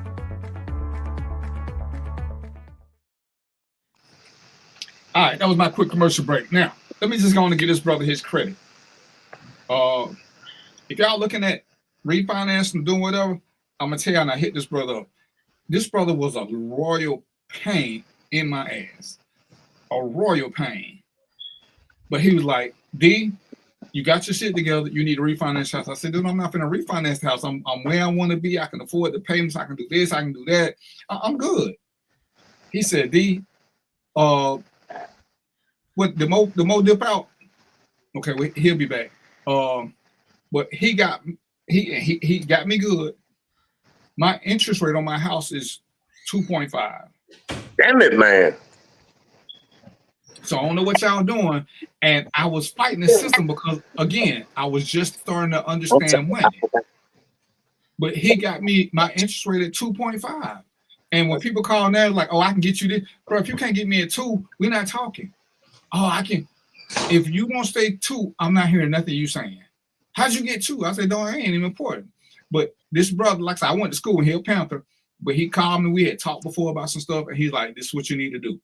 And he got me hooked on bankrate.com, and he started telling me stuff. I started paying a little bit more attention, and that's what got my journey, because I understand we need to take baby steps to feel comfortable with, because we don't know what disposable income means. Disposable income doesn't mean we got money, we can go to the club this weekend. We never plan long term for stuff, which would segue us to Mo's topic. When is it time to move? And I add a little bit to it. When is it time to move on and move up? So I'm gonna let Mo give y'all his premise, and we're gonna talk about that right quick for the next 40 minutes. All right. So what I want to do is this is a topic, but I want us each to take a sector, because we could be here for 5 hours if we don't do it that way. So I'm gonna let everybody take a sector.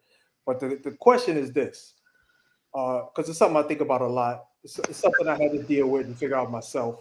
When is it time to move on from family, friends, a job, and a relationship? So those 4 things. So we each gonna take a topic and talk about it. Y'all can decide which one y'all want, but I know I had to figure out, when it was time to move from each of those. And some of them I stayed entirely too long. All right, and that's why I want to talk about it, because I know everybody got different lessons. So we're gonna give the viewers some game here.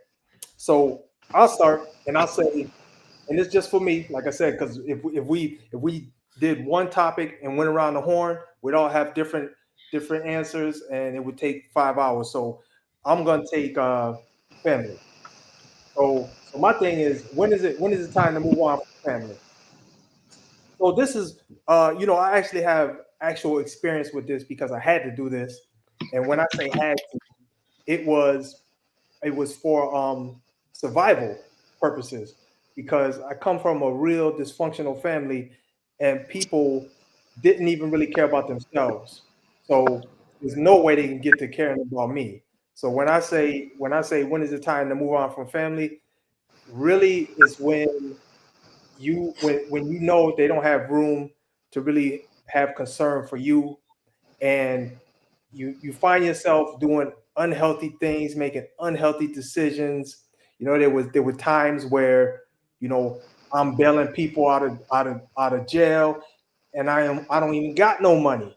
I had to get it somehow to do that, Or there's times when people didn't pay their bills, they're about to get evicted, they calling me.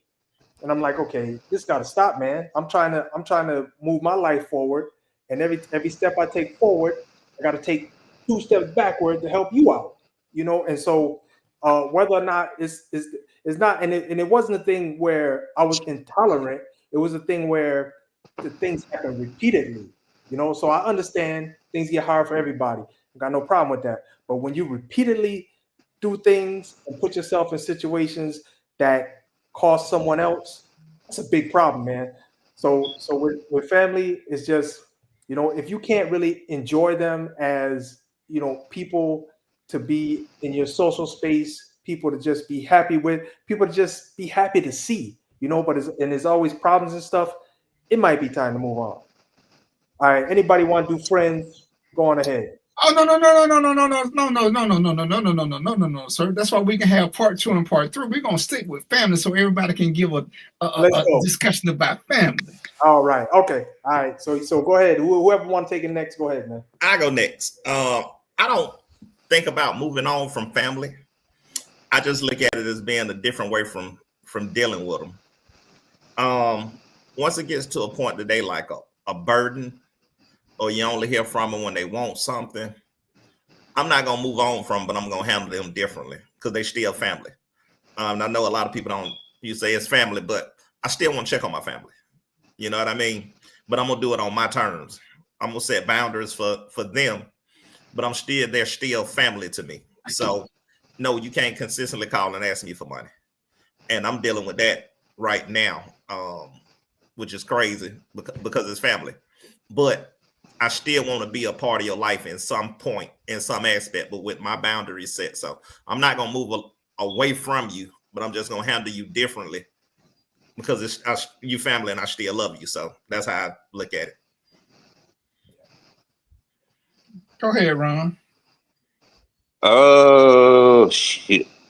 Y'all done threw me on the spot with this one.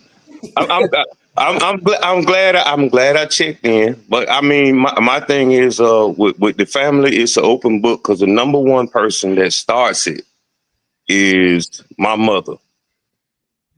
And the thing is that everybody that knows me personally, they know I grew up in a single parent home with my mother. But I'm a daddy's boy. I'm a daddy's boy. Every time my daddy said, we finna do this, we got this going on, mama, I'm out. I'm gone. I'm going to spend time with my daddy. I'm going to do this. I'm playing baseball. I'm doing this, that, and the third. Well, growing up in a single parent home, and she has the mentality that I did everything for you, which she did. My thing is, I wanted a man in my life. And the man that I wanted had my same name, and I looked just like him. When I look in the mirror, I'm saying, and he never turned his back on me. Him and her just split. That's y'all problem. That's y'all problem. Hey, my daddy sat there and turned me on to baseball. He told me about them girls. He told me everything. I signed a baseball and autographed it like I was Derek Jeter and put a baseball in his casket. I am a daddy's boy. So when I started shunning away, and my thing is I always respected my mother, but she was so hot that I always wanted to be around my daddy. So when my daddy started giving me them life lessons and started telling me, hey, this is how you do this. This is what you do here. This is how you treat a lady. Don't let nobody treat you like this. Stand up, be a man, stand on 10 toes. Somebody get in your face, walk away. If they follow you, put your hands in their face. My mama couldn't stand that. She wanted me to be a timid little boy. I can't say that about everybody, so I'm not going to blanket it. But I said, mama, my daddy ain't teach me this. Now, as far as what Mark said about the money, and I have to put it out there because I'm trying to be transparent. When I sat there and got my 100% VA, I ain't talking about hitting the lottery. I'm not talking about winning the crash settlement with an ambulance chaser and an 18-wheeler truck. I'm talking about something I earned. My mama said, well, what you gonna do for me? I'm like, I got a family to take care of. First of all, I'm gonna make sure I got 2 kids in college. I'm gonna make sure my kids got everything they need because I struggled in college. I know what ramen noodles is about. So I had the first person I had to cut off as far as money is concerned was my mama. You got full retirement on the job. What you want money from me for? The whole time I've been alive, you say, I got money. I got money. I can do whatever I want. Okay, well, finally, I told my mama I got money. She said, well, what you gonna do for me? Hey, Rob. You've been doing it for yourself. I don't want to cut you off, Ron, but go ahead. No, I just want to tell you, man, my mother did the same thing, man. I can relate to that 150,000%. Exact same thing, man. Anytime I would get something of value, especially money, like where's my piece at? She's still doing fingers like that, man. Where's my money at? Oh my God, get on my nerves, man. It's not that I don't think she deserves it, but when I was 16 years old, you told me to spread my wings and I'm flying. And you told me to spread my wings and fly. And that's exactly what I did. So now that I got them wide, American Eagle wings and I can do what I want to, and I ain't got to worry about bouncing checks or my power getting cut off or my car getting repoed or my house getting foreclosed on, which all this has happened, which is why I asked for the money management part of this. I was like, I need to learn something. But now that I can handle it on my own, You want to come running? Yeah. When I told you I didn't have no money and I need to pawn my car to pay my electric bill, you ain't give me $300 to pay my electric bill, but you sure was there to, hey. As soon as I got my back paid from the VA, she was sitting there just like that right here. And I'm like, no, you didn't help me do that. Mama, you didn't. I love you. Now, if I got something left over and I help you with some groceries, or, you know, I can come over there and change a tire or whatever. But I got a wife. I got kids. I got grandkids. You didn't fell down the list. And a lot of people don't understand that because they always think mama come first. Mama come first if I ain't got nobody else. So that's my family portion of it. My family portion of it, I'm gonna stand 10 toes down. I'm taking care of the ones that live up under my roof every day. The ones that live up under my roof. My grandbabies need they need lunch money, or they need this, that, and the third. Right now they need Halloween costumes. Okay, yeah, right. Because I don't want to come back home and my girls, they done went out there in, you know, jeans and a, you know, HBCU t-shirt going trick or treat. No, you're gonna have a costume.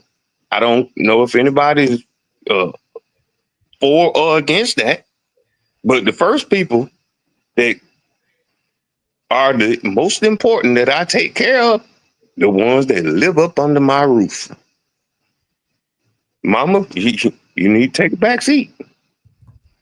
Put the seatbelt on. The ride gonna be fine. You just ain't gonna be first. Sorry. All right, so y'all know I will cut any and everybody off. Except me. I have blood relatives that I wouldn't claim in a firestorm. I wouldn't claim them on a sunny day. I didn't pick them. I didn't get a vote on it, so you can't make me do it. I have handpicked my family. The only somebody I stay in touch with is my mom, and I love her dearly. And luckily, we have had great experiences. My dad is adopted. My brothers and sisters are adopted. Okay, I do claim one uncle, but everybody else, like when me and my mom get together, she will say her sister, her brother, her whatever, because they ain't nothing to me. I don't claim. I call them by their names. She got one brother I claim. Everybody else I pick because when do you cut them off? You cut them off when they mean you no good. I don't feel the need to keep up with you. Once you show me that you don't care about me, or in their instance, that you don't care about my mother, my mama got a heart of gold.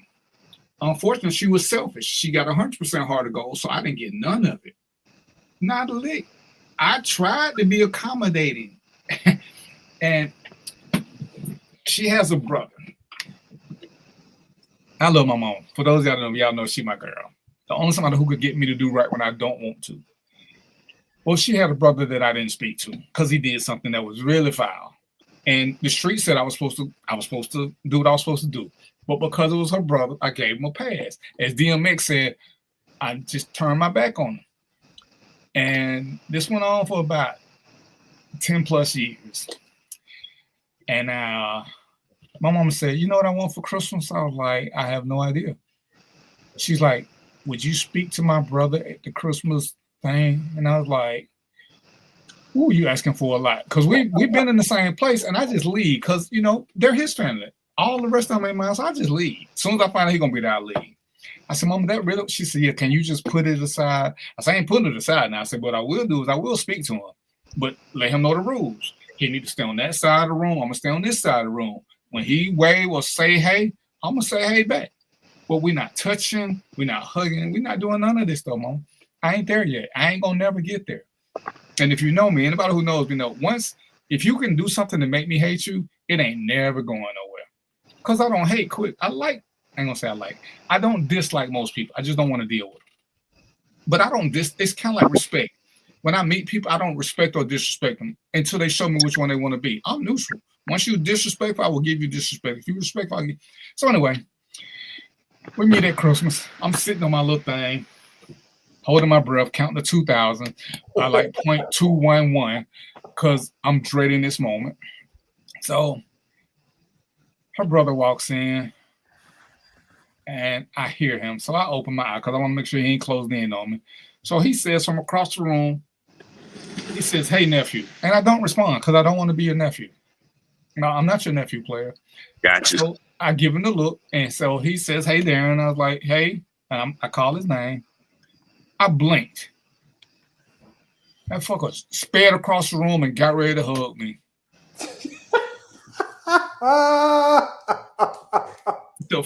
Did y'all not tell him the rules? We are not touching.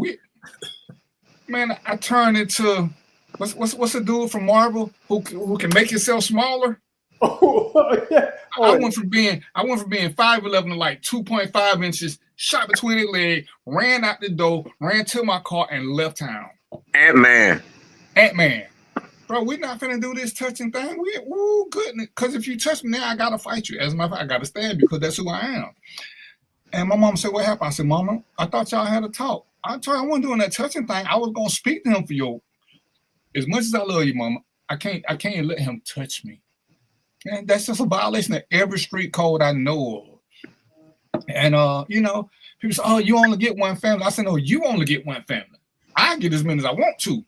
Right. In that book I don't believe in, there's this whole thing called discernment and options. I get to pick who I want. If I want Mo to be my brother, I'm saying, "Hey, Mo, we brothers." Mo say, "Okay." It's a wrap. From this point on, I'm gonna call Mo brother.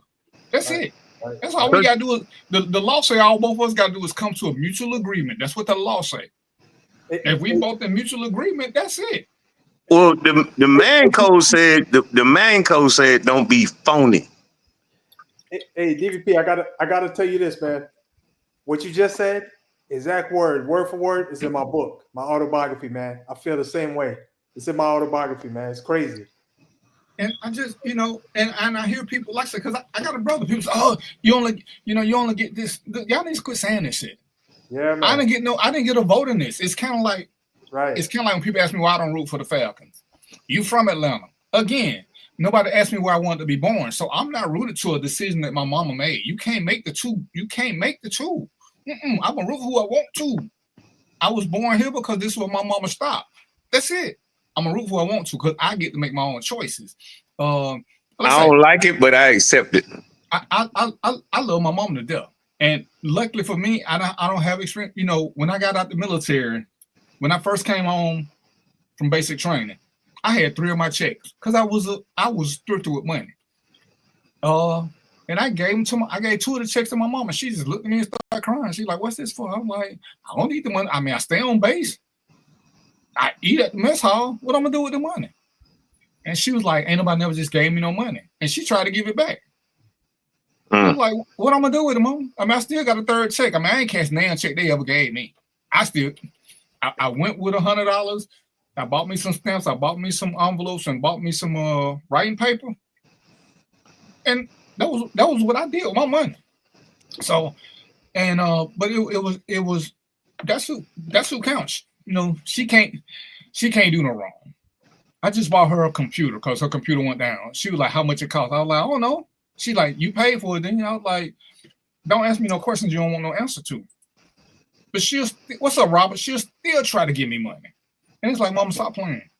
All the little things you did for me." I said, "If you got to pay me, just make me some tuna fish." She said, "That computer costs more than tuna fish." I said, "You don't have a receipt, so you can't prove it. I mean, factually speaking, it's what you believe, but what can you prove? So just make me some tuna." As a matter of fact, Mama, you can make me tuna every 3 weeks because tuna's my comfort food. But that's who I claim. Hey, Robert, so you missed the first part of the show. We talked about Bankhead, so you should have came on time. But you know how color people do stuff. But yeah, I would love to, and I don't tell people to do it. And I'm gonna give you another story. I was in love with a girl at 19. No, how was I? 19. I wanted to marry this girl. Her and her mama had a falling out about me because of something her sister said. And this is how close I was to my mother. Her sister my girlfriend, sister had a crush on me. Why in the hell she had a crush on me? But she told her mama that I was seeing another woman. I wasn't. I was loyal to this girl at this point. I got to step out too for a second.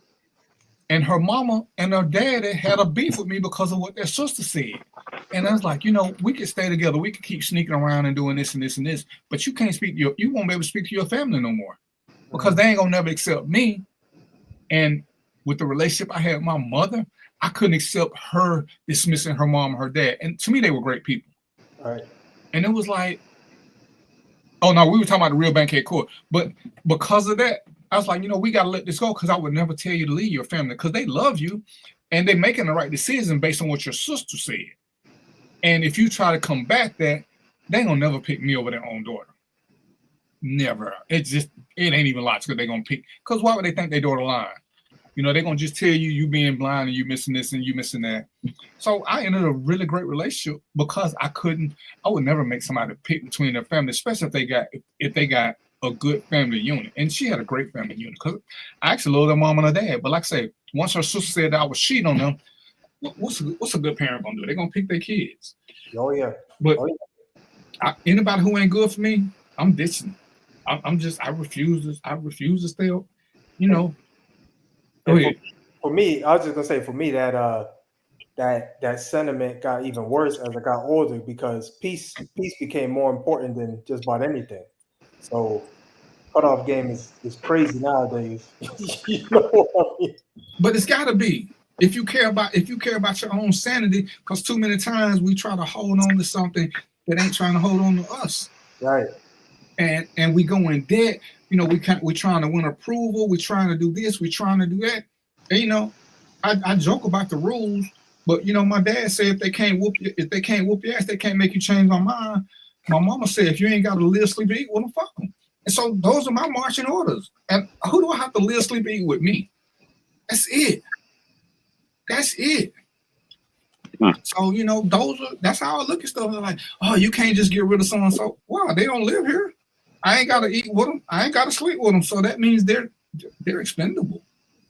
Yeah, and I say, I've seen that too. And it's for me, it's a pain, but at the same time, I kind of let it roll off my back. But I've seen people in those situations where they feel like they have this invisible allegiance to people for some reason. I don't really know why, but I'm like, look, that person is not bringing any value or joy in your life. Why would you keep them in your short circle, in your circle?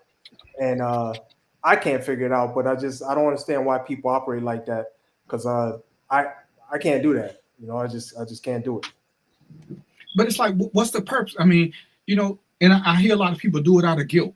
Oh, she did this for me. And I get, your mama may have raised you, but if she's now becoming a drag, you gotta, because other than that, she's gonna always keep pulling at your emotional things. You ain't gonna never be able to get past the depression and the mental hold she has on you. And sometimes, I told people this when I was doing the medicine balance. Sometimes the best thing you can say to somebody who you love, the best thing you can say to them is bye. Because y'all need and no. But it's a toxic relationship. Because when you say no, they're gonna keep trying to make you feel guilty. So if you're gonna try to make me feel guilty, as Ron said, I love my mama to death. And I'll be like, Mama, come and do this. She said, you got a wife. I don't want to come and step on another woman's toes. See, I respect that. She knows that I have a wife, so she don't try to put herself first. I'll be like, Mama, did you have a doctor's appointment? You ain't saying that. She's like, well, you got a wife. I don't know what you got to do. I said, Mama, you can call me, ask me what I got to do. But she's so quick to defer to anybody that I'm seriously dating that I can't do nothing but appreciate it. Because, and it's crazy. Everybody know how crazy I'm about my mama. So there ain't a woman I had dated who, and it's funny because at first they all feel like they're in competition. But I tell them, my mama not going to come to the house unless you invite her. Even though the shit is my house. She's going to defer to the woman that she's trusting to take care of me. She ain't going to just pop up. You got to invite her over here. You got to tell her what you want her to bring because she just won't come in and take over. Now, when I'm by myself, my mama ain't got no problem coming on here and doing whatever. But if I'm dealing with a woman seriously and we together, she's not going to do it. And I have to respect that because I'm like, Mama, unless I'm married, these girls, they just girlfriends. She's like, but you chose them. So I got to let you live your life. She said, I appreciate that you asked me stuff, but I can't overstep my boundary. And I'm like, you have a title that don't go away. You the one somebody that no matter what you do, I gotta stick with you. You know, I got your blood and I still got this umbilical cord thing, so I can't just get rid of you. But you know, she takes her step back. She don't even want to sit in the front of the. She don't even want to sit in the front. I got something to say to that. I got something to say to, and it's people make a big deal out of it, but like Mo said earlier, everybody has different experiences. Right. Everybody has lived a different thing. I will give you this, and it's a lot of people think it's funny, but I tell it because it's actually true. My ex-wife was 4'11".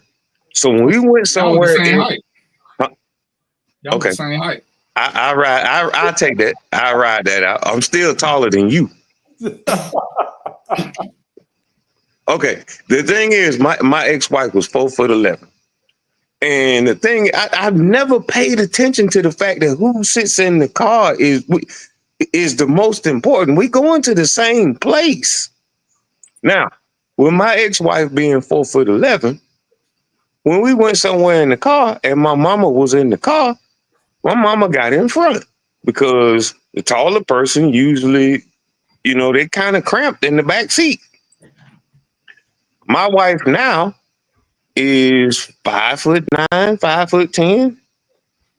So when we go somewhere, my mama gets in the back seat. So it's like, okay, when did this become such a trivial experience?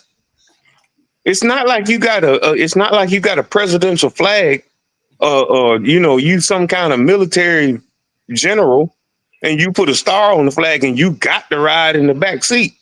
And luckily for me, I've never had my mama and a woman I'm dating standing on the side of the car about to argue about who getting in the front and who getting in the back. Because eventually, because of my upbringing, because of my relationship with my mom, if y'all don't get y'all ass in the car, I'm leaving both y'all asses. I don't care. I don't care. And the thing is, I don't think a lot of men understand. Pay attention to the one that you go home with right now. Stop worrying about the one that raised you and then all this stuff and all this hierarchy. Get your ass in the car. I don't care. Because what's going to happen next is I'm going to toss the keys to one of y'all and I'm going to get in the back seat. I don't care. Yeah. I don't care. And if you make something so trivial about which woman gets in the front seat of your car between your mama and your wife or your girlfriend or your daughter or whoever. Okay, y'all just go do what the hell y'all gonna do. I'll stay the hell home. I'm sick of both of y'all. Yeah, I've done it. Well, I've done it. I ain't got time for this. The street rule is you always put the street rule is you always put the grandparents with the grandchild, unless it's a baby that's got to be nursed. But if it's a baby who just in the thing, let the grandma sit. If you're in a two-door, whoever get out the car first sit in the front. Them the street rules. So you ain't got to keep raising the seat and knocking somebody over. So I don't really care who sit where, but I would just say for safety reasons, the elders should sit in the back. But other than that, I really don't care.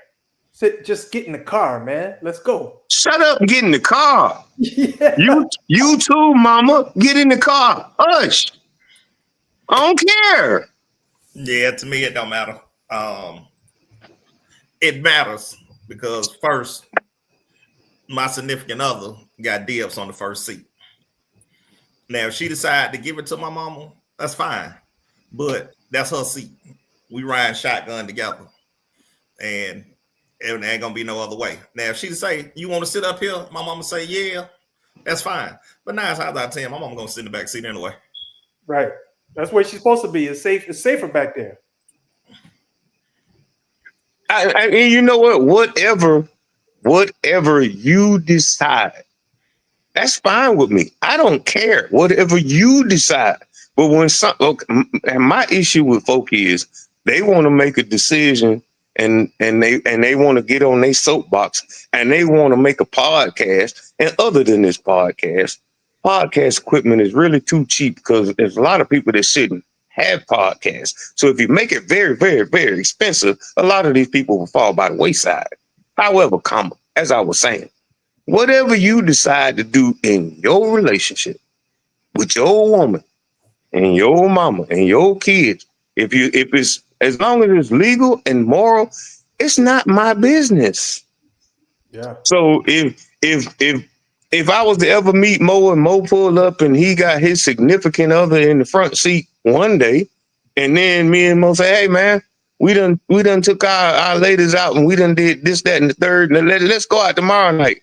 And then you bring your mom, and then your wife is in the back seat. Get what? Either way, it's your business. Yeah, it is. All right. I'm finna try something right quick because I'm playing with this thing and we got 10 minutes. So if it don't work, I still got 5 minutes to get around it. So I'm gonna try to see if this works. Robert, this is for you. Let me see if I can do this. Robert. Can y'all hear it? You say Robert? What? Stop. I can't hear nothing. Hold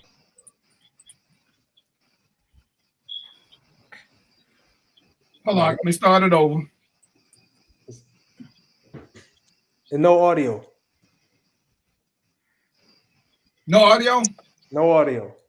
You That got audio, sucks. Mark? You got audio, Mark? Yeah, but I can hear it. Nope.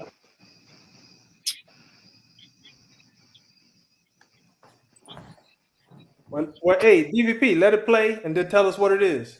They had a trust fall. All right, I stopped it. I You can let it play. gotta figure out how to get that. Okay. Let's see, stop sharing. All right, y'all back. I gotta figure out how to make this work because there's a fun little video I wanted to show y'all. I gotta get Rob to figure out how to show videos.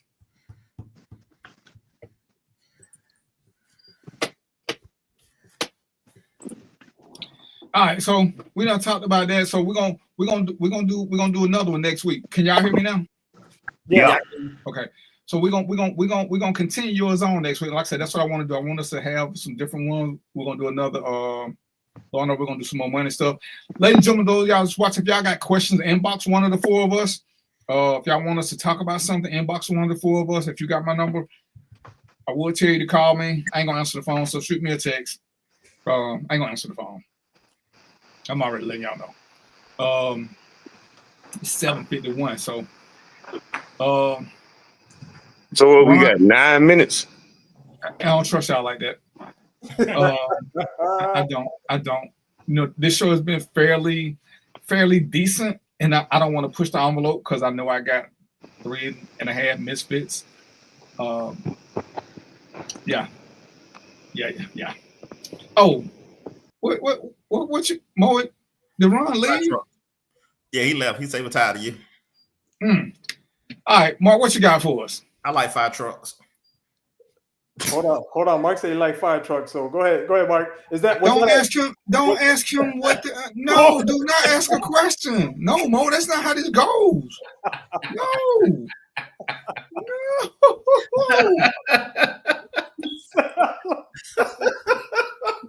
What I miss, man? Nothing. Oh man, hey, I'm just gonna say, man, another good show, man. Y'all gotta hold it down. Like I say, I'll be in the Bermuda Triangle on next Wednesday. So, hey Mark, you ever been down there? I ain't never been before. My first time. Yeah, I've been there, man. It's nice. I'm sure finna see. Yeah, man. You come from Atlanta? Oh, you ain't got that far to go, right? No, I'm flying to Baltimore and then cruising from Baltimore to Bermuda. Oh, okay. All right. Where you at, Mo?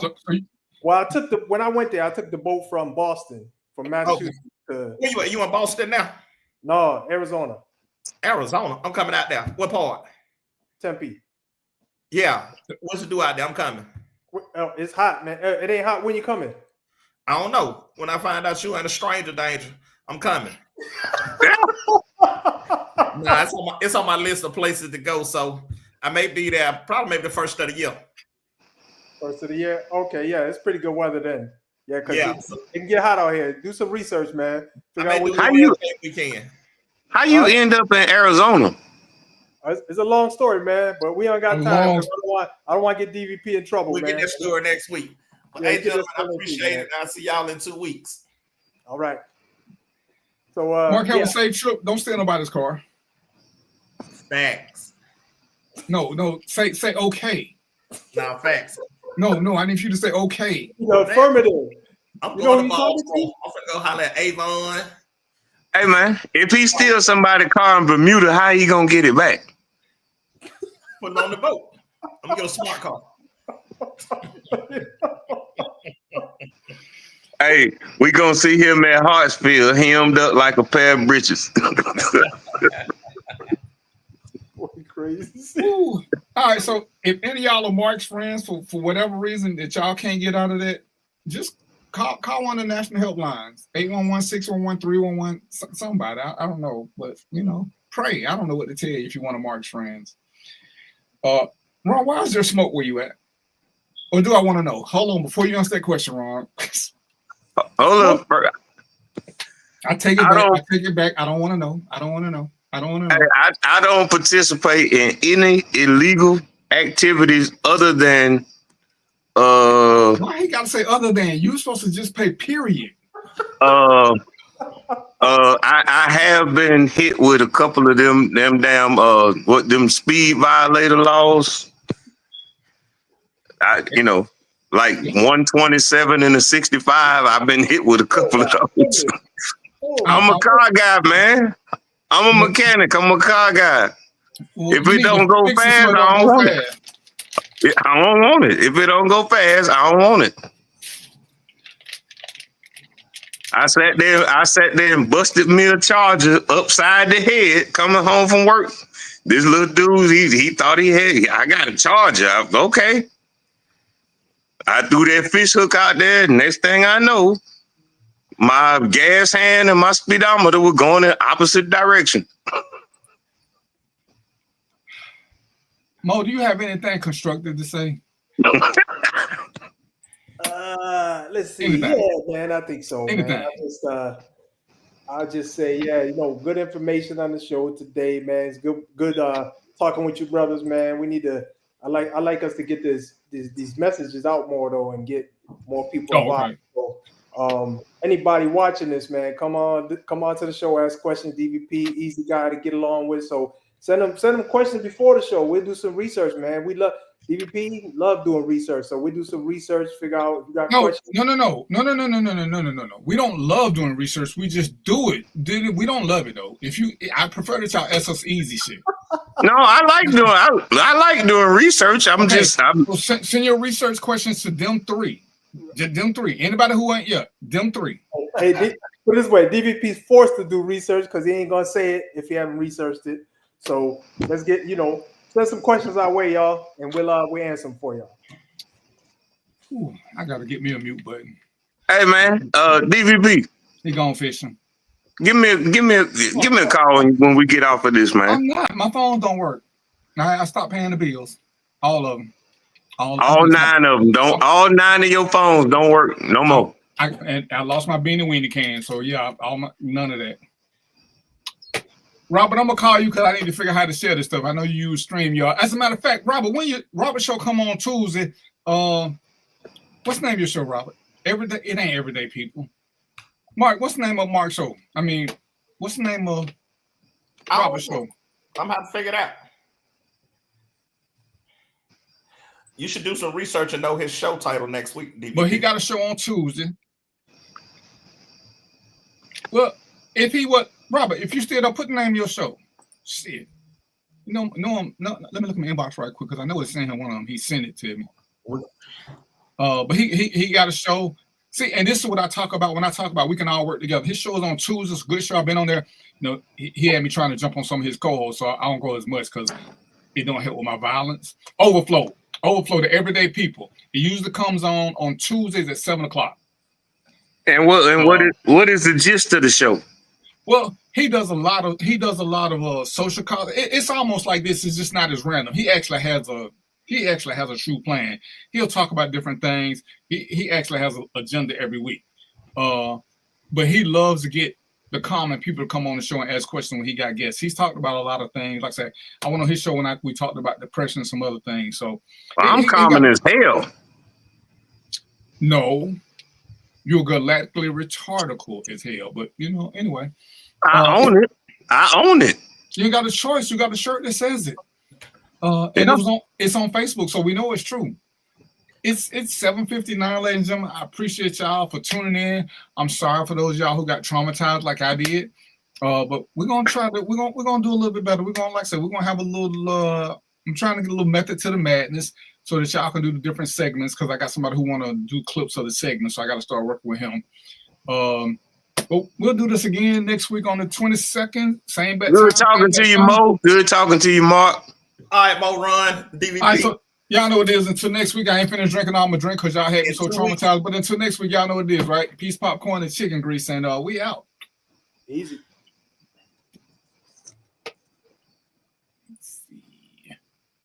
I can't stand your black ass.